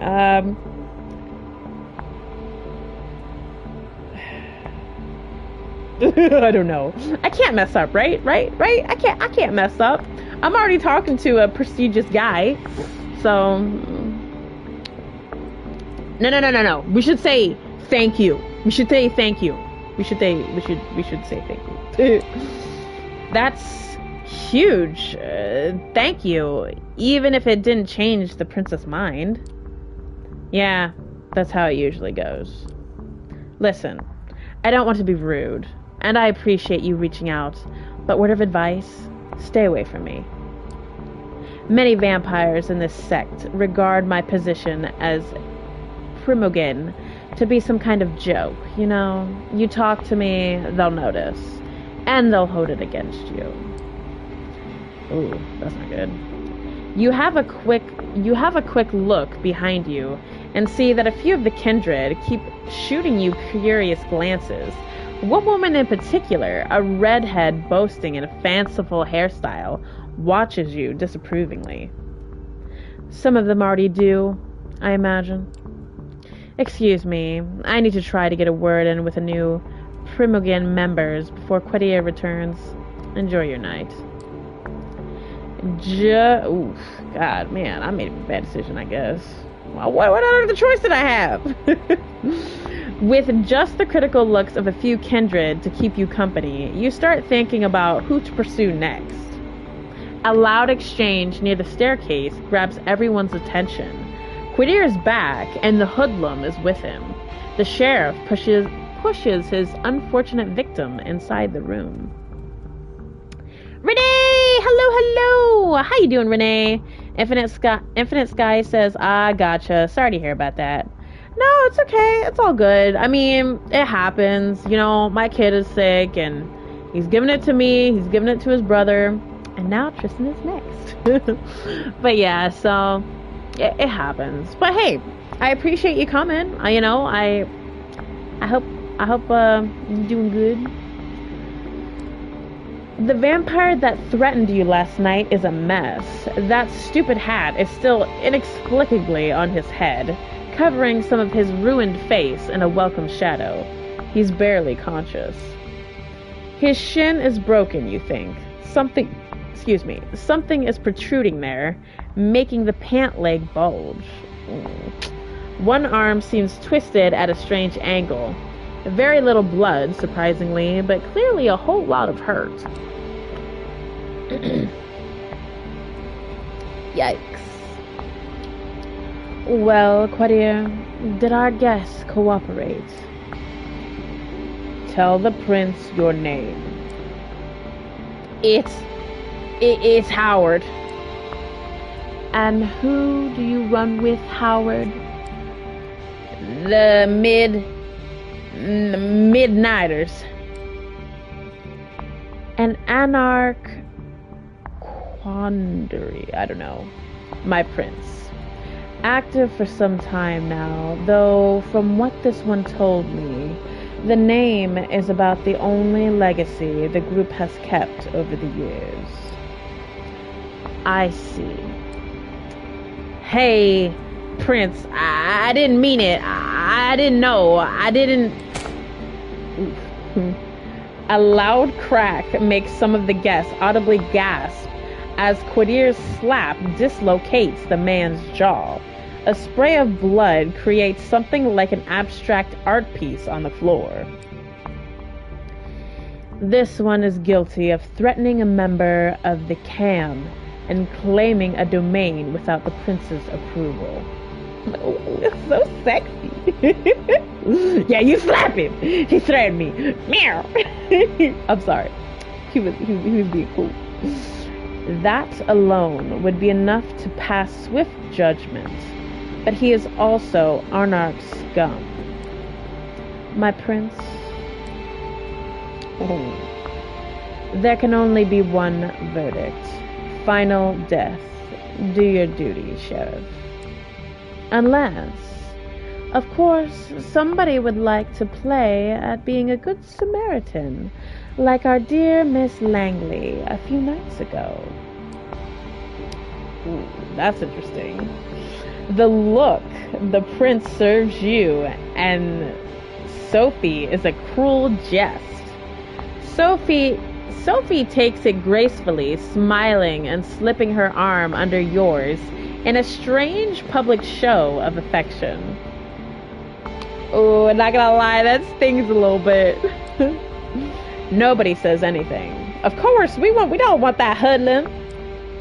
The vampire named Howard jumps to his feet and makes for the window. Stop Howard from escaping. Do not intervene. Grab Howard. Oh, come on. Don't give me these kinds of choices. Yeah, but aren't I supposed to lay low?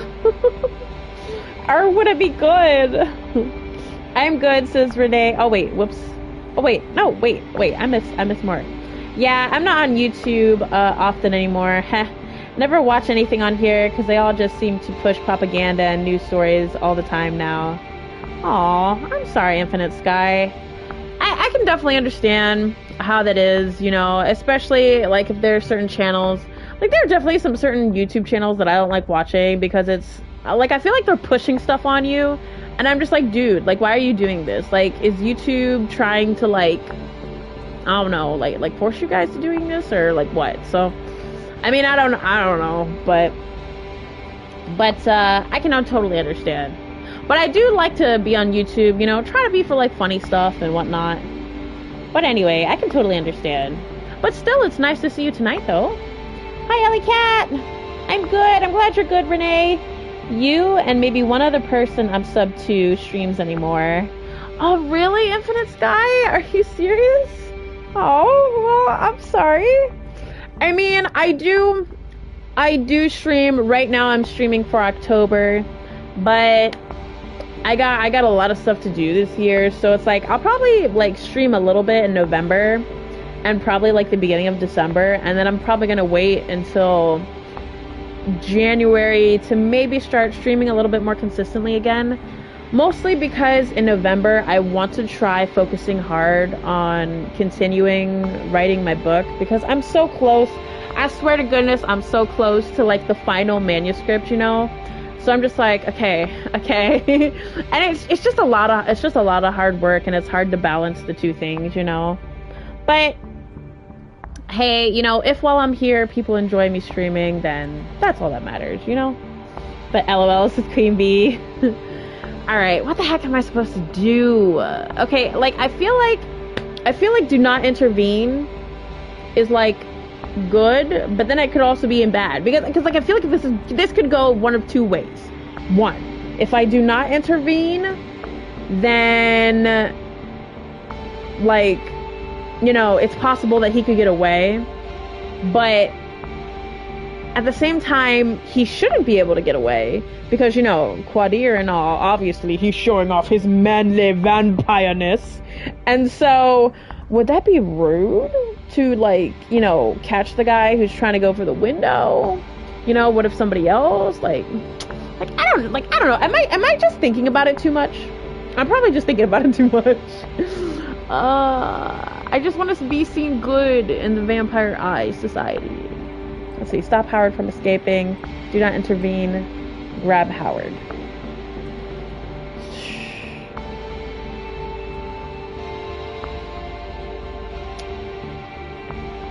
I mean, God. Why is this such a hard decision? That's fair, says Infinite Sky. Yeah, I mean, it is what it is, you know. But either way, you know, I try to do what I can in the time that I can, and you know, just hope that I can still just have at least semi-interesting streams. Oh, thank you, Renee, for the heart. Okay. Why is this so hard? I hate being indecisive.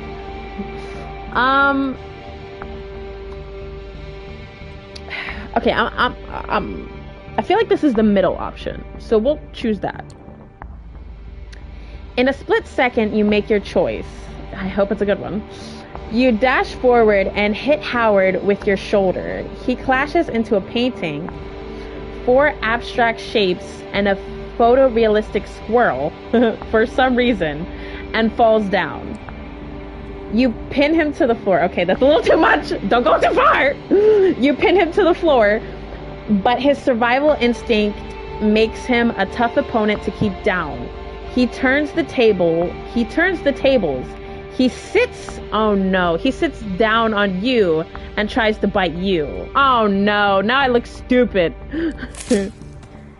Oh, his head disappears from his shoulders. Quadir's blade slashing just centimeters from your face.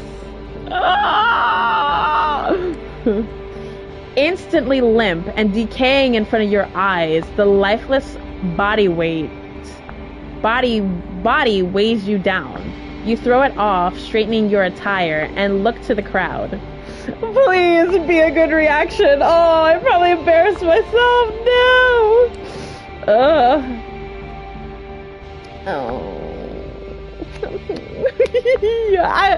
I hate being an introvert vampire. Okay. Well, Alley Cat, your eagerness is laudable, if unnecessary. That Howard fellow couldn't have hoped to escape his fate, not facing Quadir's expertise. Yep, that was a bad decision. That was a bad decision because me interfering was like saying Quadir couldn't handle it. Oh, God. Yeah, okay, I suck. Whatever.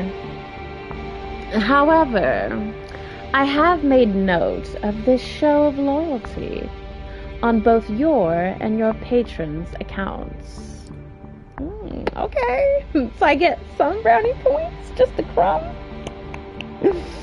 I would like to thank Miss Langley for bringing this anarch thug to my and Quadir's attention. I assume all have found the verdict satisfactory? It's a rhetorical question, and everyone here knows it. Then I consider tonight's meeting concluded. Good night to all of you. She steps out of the room, and you see that many of the guests move to do the same. Sophie seems to be conversing with somebody, a strange-looking man in a trench coat, about what transpired. You probably have the time to strike up a conversation of your own, too. Quadir Al-Azmai is still there, for one, but clearly getting ready to leave. Both Larson and Arturo seem to have stayed around, too. One is still moping around, and the other chatting with the remaining attendants as if nothing happened in the meantime.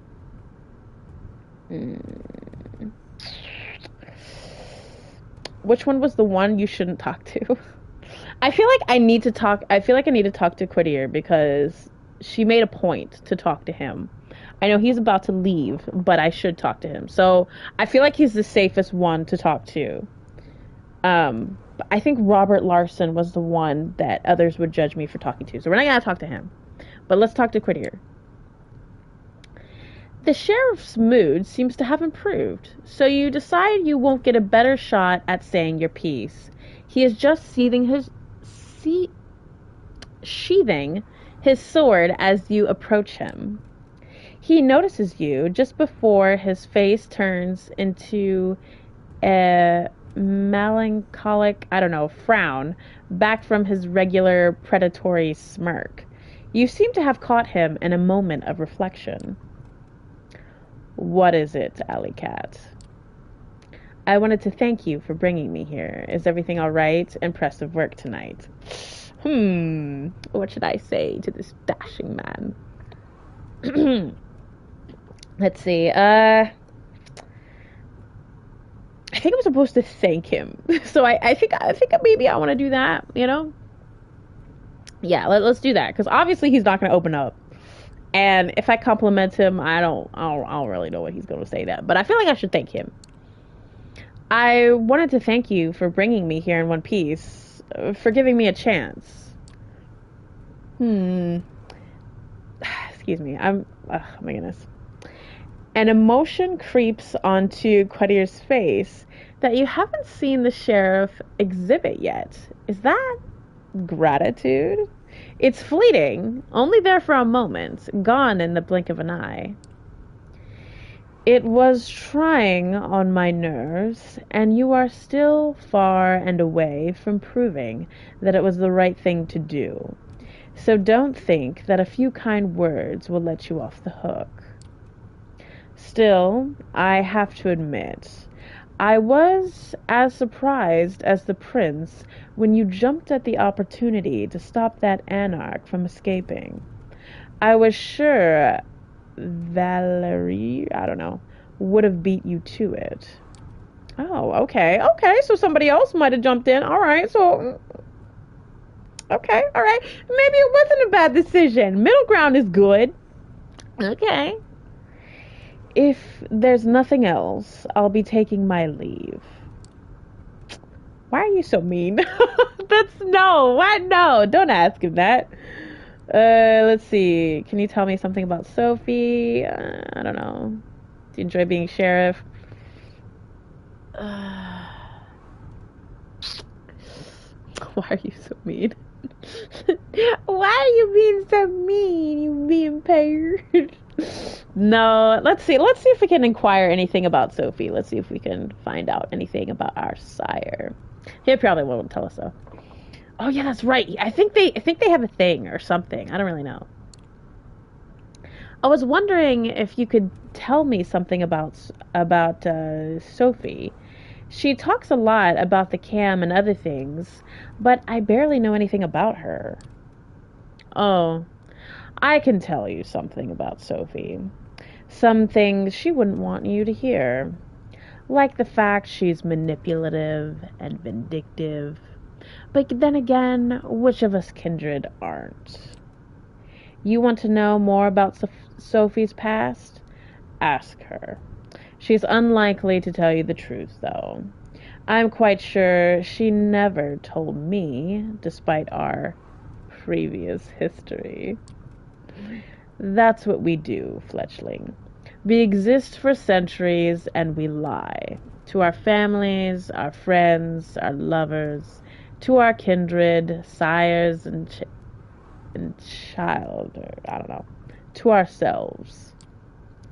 He picks up the sword and turns towards the stairs.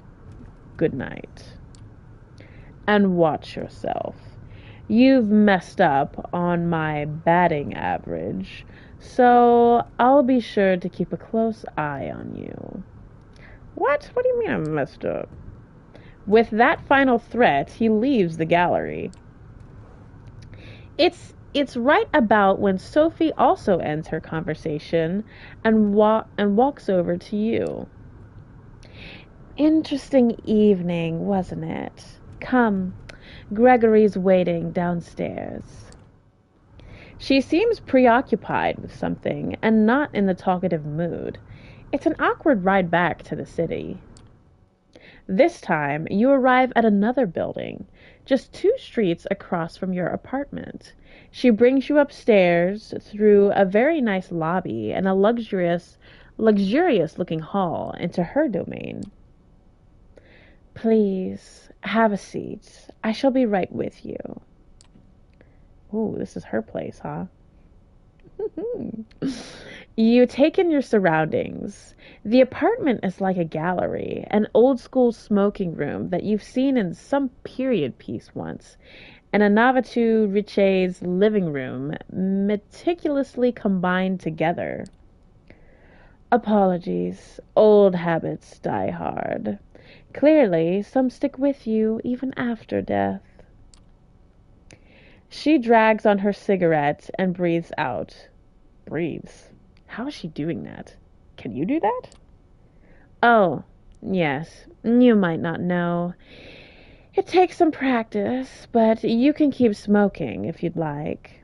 Other things, too. Experiment. You might surprise yourself. But I did not bring you here to show off. This is where I rest these nights. That door in the back, the bedroom, similar to yours. I have servants and bodyguards in addition, of course. I brought you here because I need you to trust me. When I told you before that I needed your best behavior to uphold my good standing with the court, I meant it. But that's not the whole story. I have your interests in mind too. That's why I've given you your own haven, why I'm trying to teach you how to navigate this new reality. But you need to trust me, or else this won't work. You can come here whenever you feel like asking me something. When you're in trouble, too. Though I hope that won't happen often. I would ask you to come here when you wake up tomorrow. I have something to discuss with you. I'll be here. Trust needs to be earned. Why not discuss it right now? This dude over here is looking like Strazio. Oh my goodness, Justin, I swear. What should I say? I'm digging this lady. It's the allure of a vampire, so mysterious. I'll be here. Trust needs to be earned. Oh, that sounds a little sassy. Why not discuss it right now? I'll inquire a little bit. I'll push a little bit. I push it. I push it real good. Let's see. Why not talk about it right now since we're here together? I still need to follow up on a few things before we speak. Patience, fledgling. That silence again. There is definitely something on Sophia's mind tonight, but she doesn't seem eager to share it with you just yet. I'm leaving for another visit. Come downstairs with me, and we'll give you a lift. A quick trip, a promise that you'll show up tomorrow, and some polite goodbyes later, you open the door to your haven and gather your thoughts. It's exciting, in a way, being dragged deeper and deeper into the secret society and its rules. Whatever oh my goodness, Sophie, sorry, I keep confusing it with something else. Whatever Sophie has planned for you, it's bound to teach you more about this thing you have become. You sink into your vampiric sleep with just a sliver of hope. It's a welcome change. I'm really curious of what she has to say. I'm just like, oh, what's she gonna say to me? I'm just so curious. How have you been, Justin? Says Infinite Sky. Hey, yes, the Justion is here. So let's see. How much time do we have on the stream right now? I don't know. Excuse me, because I know I started streaming late. I think I started streaming at like something, excuse me, along those lines. So I think I'm close to my 2-hour mark, aren't I? Let's see. Hey, Alley Cat, how's it going? Hey, DJ, hello, wonderful to see you. How you doing? 106 minutes. Oh, thank you so much, Infinite Sky. I appreciate that. Yeah, so we still got some time left. We haven't hit 2 hours. Also, I'm really curious of what Sophie is gonna tell me. Like, I'm so curious. Like what's she gonna say? Also, like, I'm just like wondering about like relationships and stuff too. Like, I don't know. Saw your message on the God of War stream. Yes, DJ. Yes. I was trying to visit. Make sure I'm visiting. Appreciate you visiting. Hey, no problem, DJ. No problem. I appreciate you visiting too. Thank you so much. I try to get around to everybody if I can. Let's see. Doing all right. Got a new mic. Nice. I'm doing mistakes. Undoing my mistakes after retiring on Zoom classes. Okay, haven't streamed because of that. Yeah, got that college. But okay, I'm gonna rest. We're gonna try to keep going a little bit more and see what happens. Let's see. So I came by to watch another vid, then saw you were live. Aw, thank you, DJ. I really appreciate that. Yeah, anytime you leave a comment, that's usually because it's really hard for me to remember. Well, it's not hard to remember. It's just hard to make it over there because usually I give priority to who leave comments because usually that's the easiest way for me to go to other people's channels and visit, and it's like a really good reminder, so it's like usually if I see a comment, I'm almost always going to return the favor and whatnot. There are some shady people that leave comments and I'm just like or it's just spam, and then it's like, oh, okay, well. But Yeah, no, I try my best to visit when I totally can. Congrats on the mic, Ming. Yeah, Mike, I'm not quite sure. Got a new mic. But yeah, that is good. That is good, Justin. I don't focus that much often than in person, which is why I got campus classes for the whole weekday. Yeah.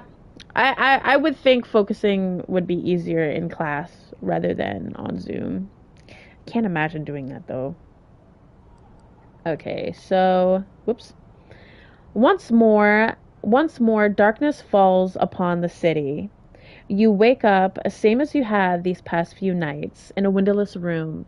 As you pry open the reinforced steel door, you look out the window to see, invariably, a sky bereft of sunlight, and then it hits you, the hunger.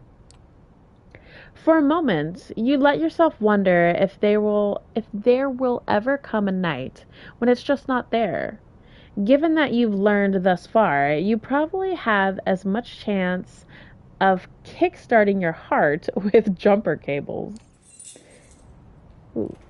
You lock the door behind you and head over to Sophie's apartment.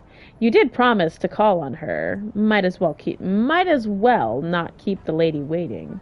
And hey, what else are you gonna do? Call M? She's probably worried. At least she will be when she actually tries to give you a call, which might not happen for a few more weeks, months, if she's busy doing press for her new piece. I hate to say it, but I'm sure Quadir already told her that you're dead. That's what I'd say. You could try to track down your sire, if the sheriff hasn't done that already. After all, he did buy your painting. There has to be a money trail, right? And even if so, what would you say to him? Throw yourself into his arms and say, "Sire, why?" These thoughts put you in a weird mood. It's a strange sensation to walk the crowded streets, same as you have so many times before, but feeling so disconnected. All these people, you're not one of them. Not anymore. You're a vampire, kindred, and you need to carve your own path in this strange new existence, one way or another.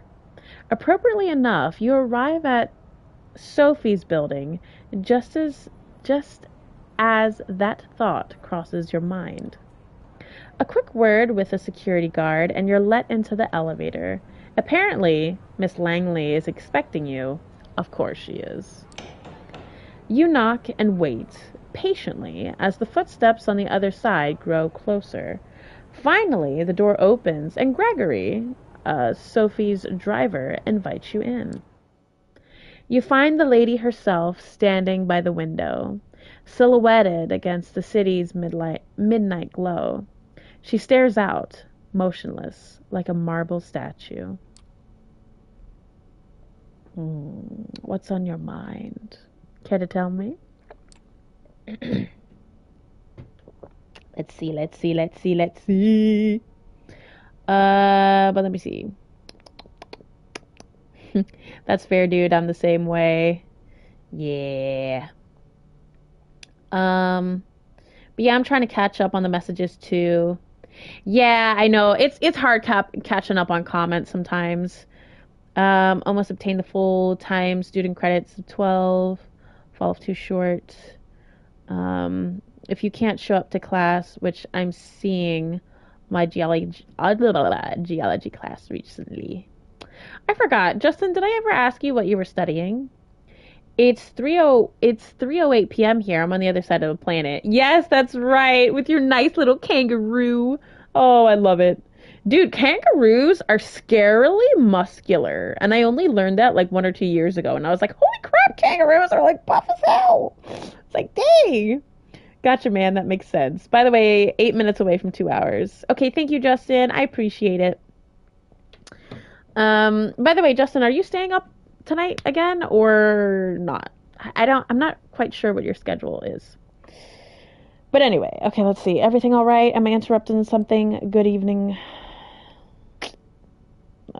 I'm gonna say good evening because that feels like the most respectful.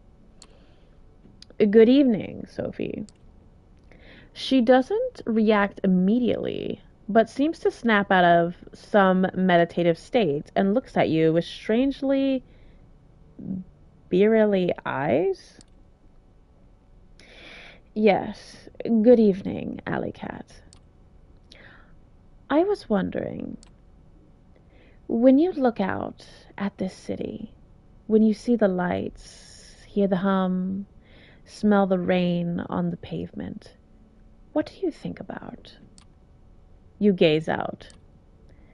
You thought the city couldn't surprise you anymore. You've lived here all your life, after all. But tonight something feels different. You realize in this moment that you have truly changed. Yes, you know what Sophie means. The way she gazed out that window and saw the truth beyond. You do the same. The view is fascinating, each detail absorbing, every angle a new experience, the familiar made sublime. When you turn to Sophie again, she smiles at you knowingly. Ah, so you understand. I had my doubts, but perhaps we are of shared lineage after all. Oh, what does that mean? So are you really my mummy? You see, the blood that flows within me is that of the clan Tord or something. I don't know. There are 13 such bloodlines among us kindred, though that number has been contested in the past, and these nights it seems that nothing is certain anymore. The clans have gone by many epithets, over the years, but the names used these nights have their roots in medieval times, the original Inquisition, if you can believe it. They used these to categorize us, describe our inherent differences. In time, we adopted them ourselves. Each clan has a uniqueness about it, inescapable, originating from an ancient oh my goodness. I'm sorry when I can't say certain words, but you understand. You can read too. But anyway, carried from sire to child. For us, the gift lies in a sensitivity of sorts. We are uniquely attuned to beauty and ugliness both. We can see either where most cannot. A blessing on most nights, occasionally a curse. The sheriff is of my clan as well, although you'd be hard-pressed to see him as such. Poor Coteries. It breaks my heart to see him in this state. Still, there is a beauty to it as well. Nothing like a good fall from grace. Try as she might to act playful, you can tell she genuinely cares. She lets her gaze wander for a brief moment, but it is quick to gain her composure. Then there are the Venture, known for their pride and a proclivity to rule over others. The prince represents that clan, and it is quite common in our society around the globe. Where the blue bloods think themselves rulers, the Brujar like to see themselves as a prediment revolutionaries. They call for universal rebellion, while being slaves to their own temper. We don't discuss the rabble much anymore, not after they've largely broken off with the cam. To think they were philosophers once, long ago. I hope to tell you more about some of the other bloodlines tonight. Ooh, what's my clan? She just told you. How can I tell a kindred's clan stick together, right? Yeah, we stick together. Surely. Surely we do. Oh my goodness. But let me see.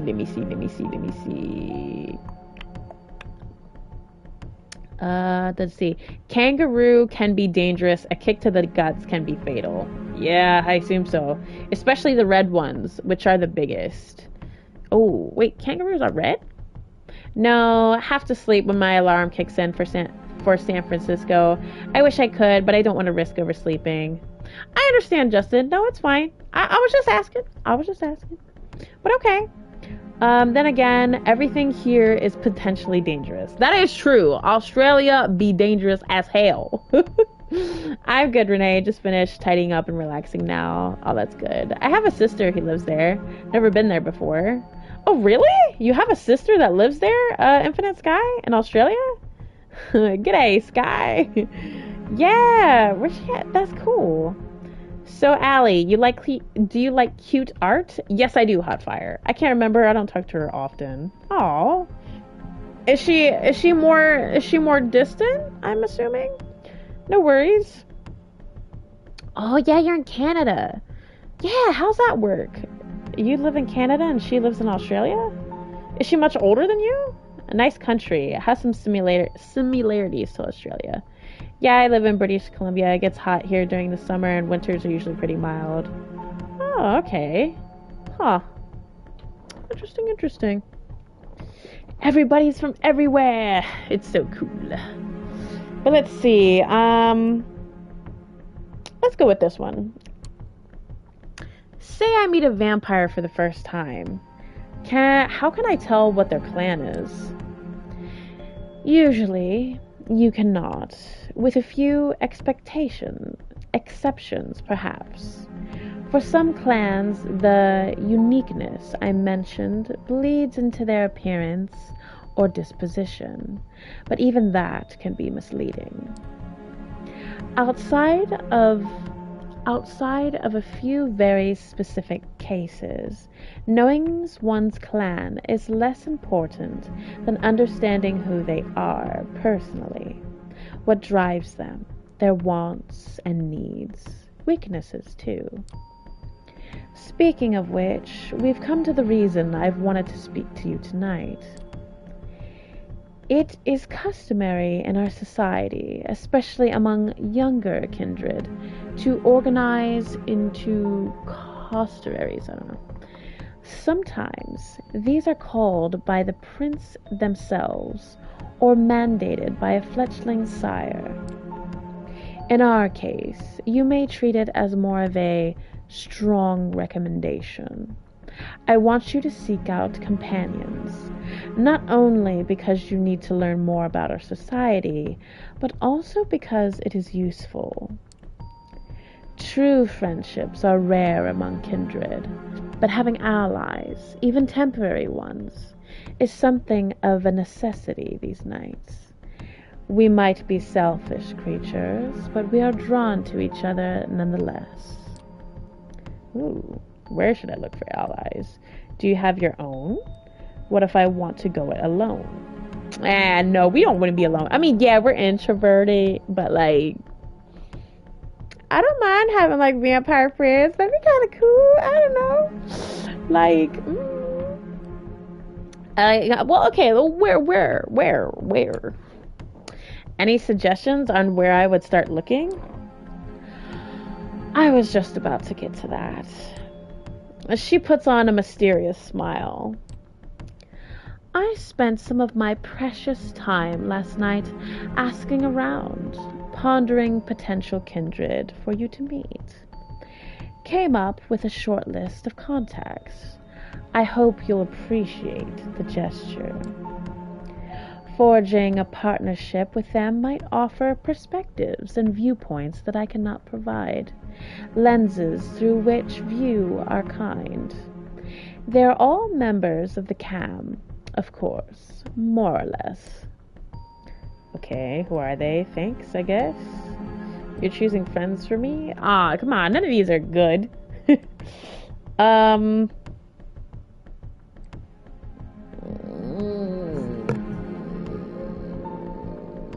I mean, I want to say thanks, but like not in a I guess. Thanks, I guess. No, that's not okay. Oh, wait, we'll say thanks. Thanks, I guess. I know this might feel awkward, but trust me, it's the easiest way. You'll find you'll still have much to learn, and it's best if you have many tutors.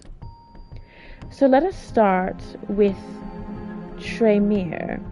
They are a powerful clan, disliked by many, but feared and respected by many more. They have been an important pillar of the Cams since the very beginning. They are blood sorcerers. Blood sorcerers? You could swear you once saw them play at the Apollo.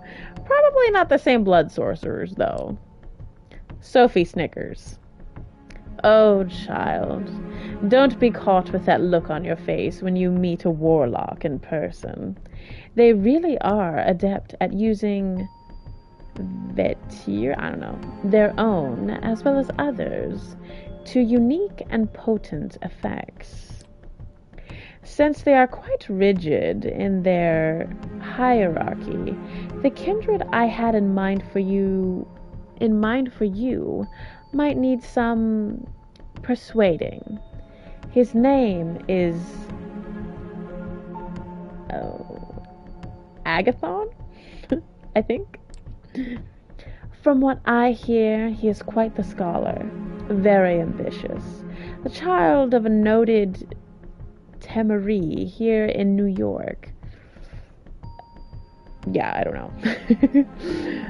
Spent enough time with Agathon, and I'm sure you'll run into her sooner or later. Blood magic, intriguing. A scholar sounds boring. A chance to meet an important person, then.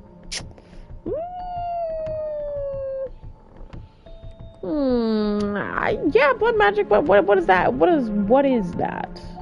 I do want to know what that is. This whole blood magic thing sounds interesting. Oh, yes. Fascinating. It is also a well-kept secret of the Tremeer. Again, I don't know. Don't expect them to share it right away. Some things have to be earned. Anyway, if you wish to contact the young Tremeer, I hear you can usually find him in a new age bookstore out in Broadway. They have one of their workshops there. Gregory will give you the details. Now, this next recommendation comes with a bit of a caveat. As you recall me saying, unique features that might not be obvious at first glance. Well, there is one clan, those members wear their curse on their sleeve. The Nosferatu. Wait, Nosferatu, as in the German expressionist classic? No way. No wonder they have their havens and sewers, abandoned buildings and such. Their appearance is hideous and obviously unnatural. Had they walked the streets like other kindred, the kind would have learned of our existence long ago. Did she just shudder? It's hard to tell with her usual complexion, but you could swear her skin suddenly took on an even more sickly color. The one I have in mind isn't as big as an eyesore as the worst of them, but he is no Odontus either. Still, he has some talents and connections that you might find useful. His name is D'Angelo, and he has an office, for lack of a better term, in the otherwise abandoned grain terminal in Red Hook, right next to one of those Swedish stores. The name escapes me. The ones with the awful furniture. What, IKEA? Oh my god, that's funny. IKEA? Do you mean IKEA? Oh my goodness. But 2 hours. Thank you, Queen Bee. Thank you. Hello all. Darnell! Hello. How you doing, Darnell? How you doing? But let's see. How are you? I'm doing pretty good. I'm doing pretty good, Darnell. How are you? Just asked my mom, LOL. Took her a bit to get back to me. Oh, okay. Gotcha, Infinite Sky. Let's see. Was there on holidays. Kangaroo Island. Oh, Kangaroo Island? They have a whole island? Is a nature reserve, including seals that come up from Antarctica. Dude, that's pretty interesting. Yeah, I was walking in the beach in between them. Wow, they do stink. No surfing near those seals. Yeah, I bet not. I'm assuming those seals are probably like, I don't know if they're territorial or not, but yeah. LOL, Sophia's talking about IKEA. That furniture doesn't last long, says DJ. You know, I've never actually bought anything from IKEA, I think there's like a whole meme about IKEA. What is the deal with IKEA? Like, isn't it supposed to be like fancy furniture or something, right? I think. Let's see. What IKEA? Let's see. Let's go with IKEA. Let's just go with that answer. A Swedish furniture store? You mean IKEA? Yes, that's it. My mind struggles to retain things that are aesthetically displeasing. D'Angelo does odd jobs for Coteries, digging up dirt, locating kindred who would prefer to remain hidden, the kind of work the Nosferatu are best at. He's on a case right now, something to do with kind murderers, I think. After your initial brush with our dear sheriff, I think it would be wise to show some goodwill towards his agenda. Assisting D'Angelo with his investigation might be just the thing. She takes a brief pause to look out the window again. Now, come the two more exotic proposals. Ooh, exotic. Okay. Exotic? As if the blood mage and the vampire detective were business as usual. You may have heard about the Gangrel before. They are a wild clan, in touch with their beast in a way others might not dare to attempt. They mostly keep out of big cities, but there are exceptions. Normally, they haven't been a part of the camp for over 2 decades, but the one kindred I would like you to meet has a strong, shall we say, familiar ties to the sect. Her name is Tamika. Her sire, Jezebel, was instrumental during the Battle of New York back in 1999, the very same battle that cemented the city as a cam domain. Sadly, her achievements have gone largely unrecognized. Tamika, I think that's how you say it. Tamika and a number of her siblings still reside in the domain as they were awarded after the battle. Prospect Park. Jezebel herself left the city some years ago, fed up with being underappreciated. Let's see.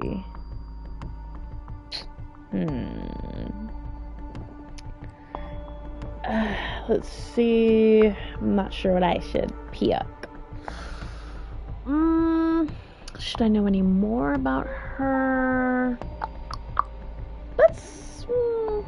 I don't know if we want to ask about the siblings. You know what? Maybe we should ask about this, because maybe that's more important. I don't know. I got the impression contacting vampires who aren't in the cam was frowned upon. Excuse me, but you're saying these Gandrel aren't a part of the sect anymore. How does that work? It's not as clear-cut. The Gandrel as a whole have sworn off the cam, but individual kindred of that clan can still hold our ideals. Jezebel was one of them. before she came jaded. Besides, their domain in the Prospect Park has been upheld by Prince Panhard for all these years, has it not?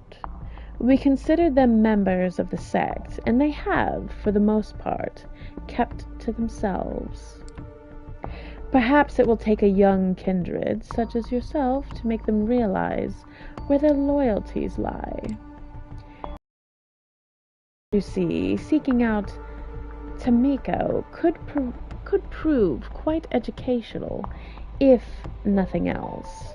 And who knows, perhaps you will find her temperament to be a welcome change of pace. But speaking of a change of pace, I have one last suggestion for you, though it's one I don't make lightly. The kindred who calls herself Hope. She's a Malkavian. They are a uniquely cursed clan. For centuries, we've considered them mad, insane, unhinged. But for those of us who spend enough time with them, come to understand the truth. It is no sickness, but a unique perception of the world that has them appear to us as unstable. And that perception can prove to be very valuable. Having a Malkavian as your companion might be taxing on the nerves and a true test of patience at times, but their insight and intuition are unrivaled among kindred. As for Hope specifically, she is said to be a recluse, but I have it on good authority that she can currently be found in a internet cafe, I believe it's called, in Lower Manhattan. Gregory has the address. She doesn't sound like my type. An internet cafe. Where did you learn about Hope?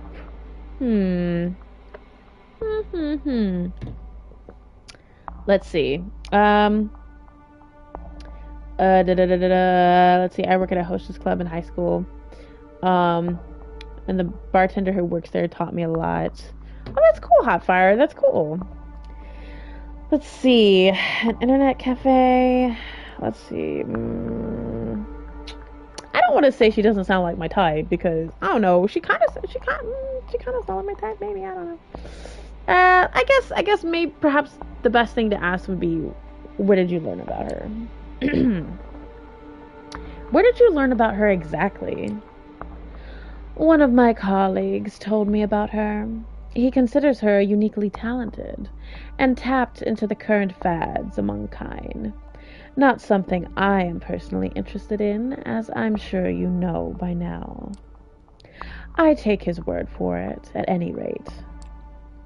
Well, I believe that's all of them. I still have a few social calls to make tonight, so I'll leave you to it.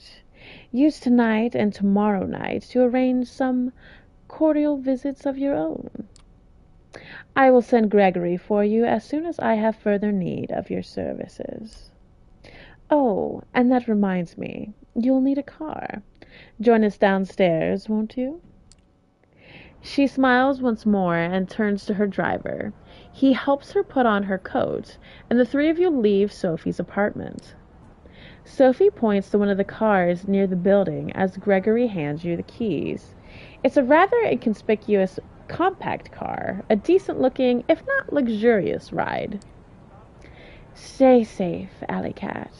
This is your first night alone. Don't let it be your last. As they drive away, you find yourself with more freedom than you've had in the past few nights. A blessing or a burden? Time will tell.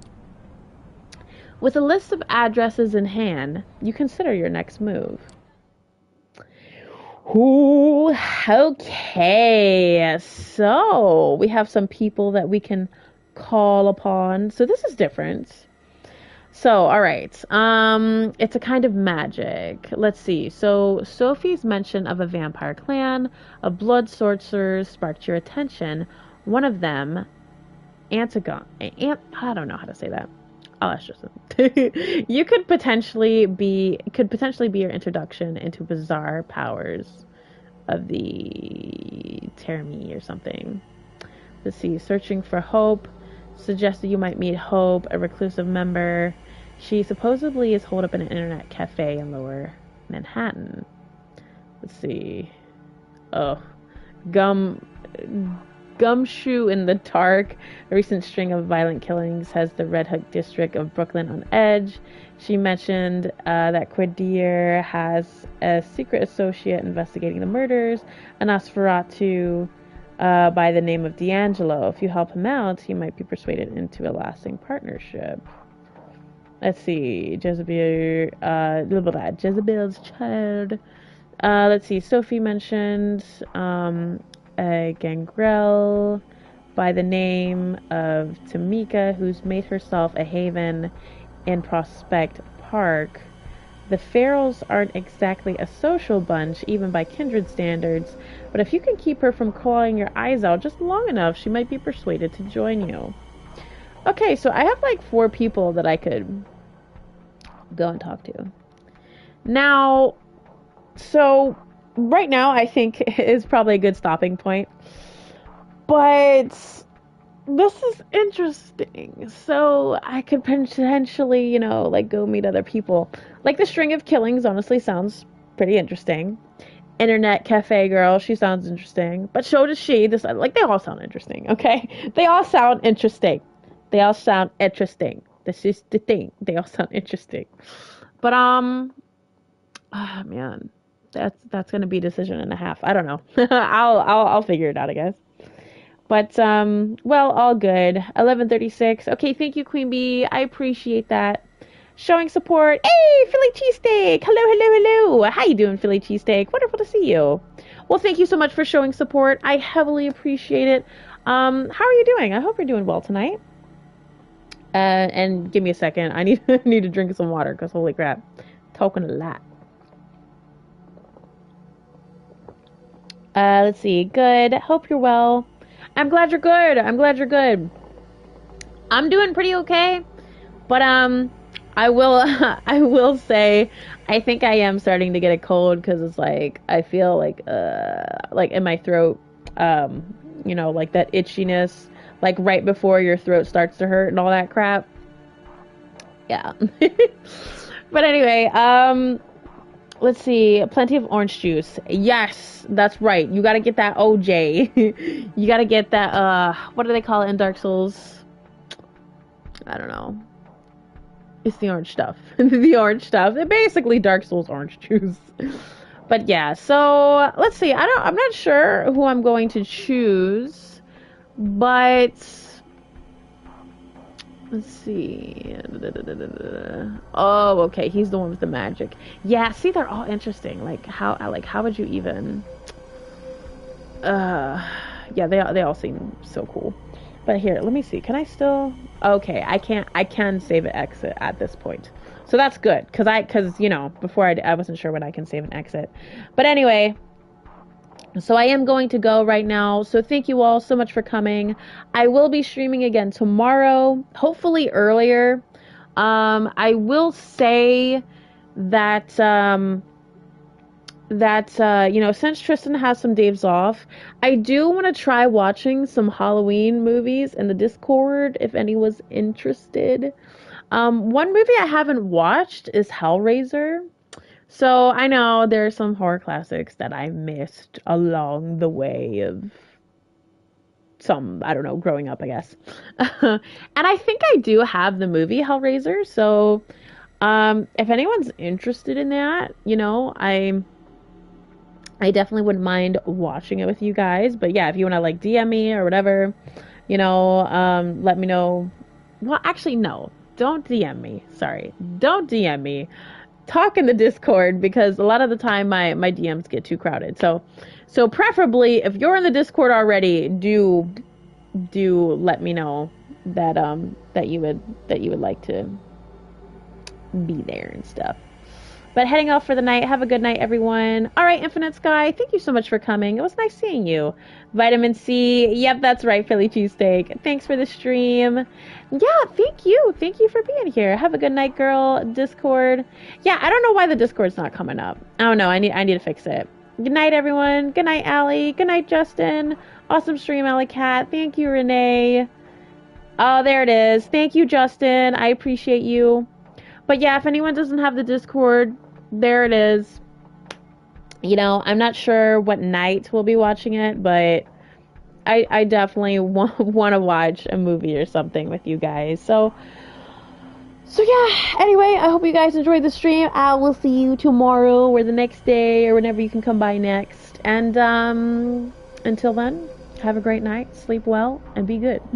Or not. I don't know, be naughty. But anyway, bye.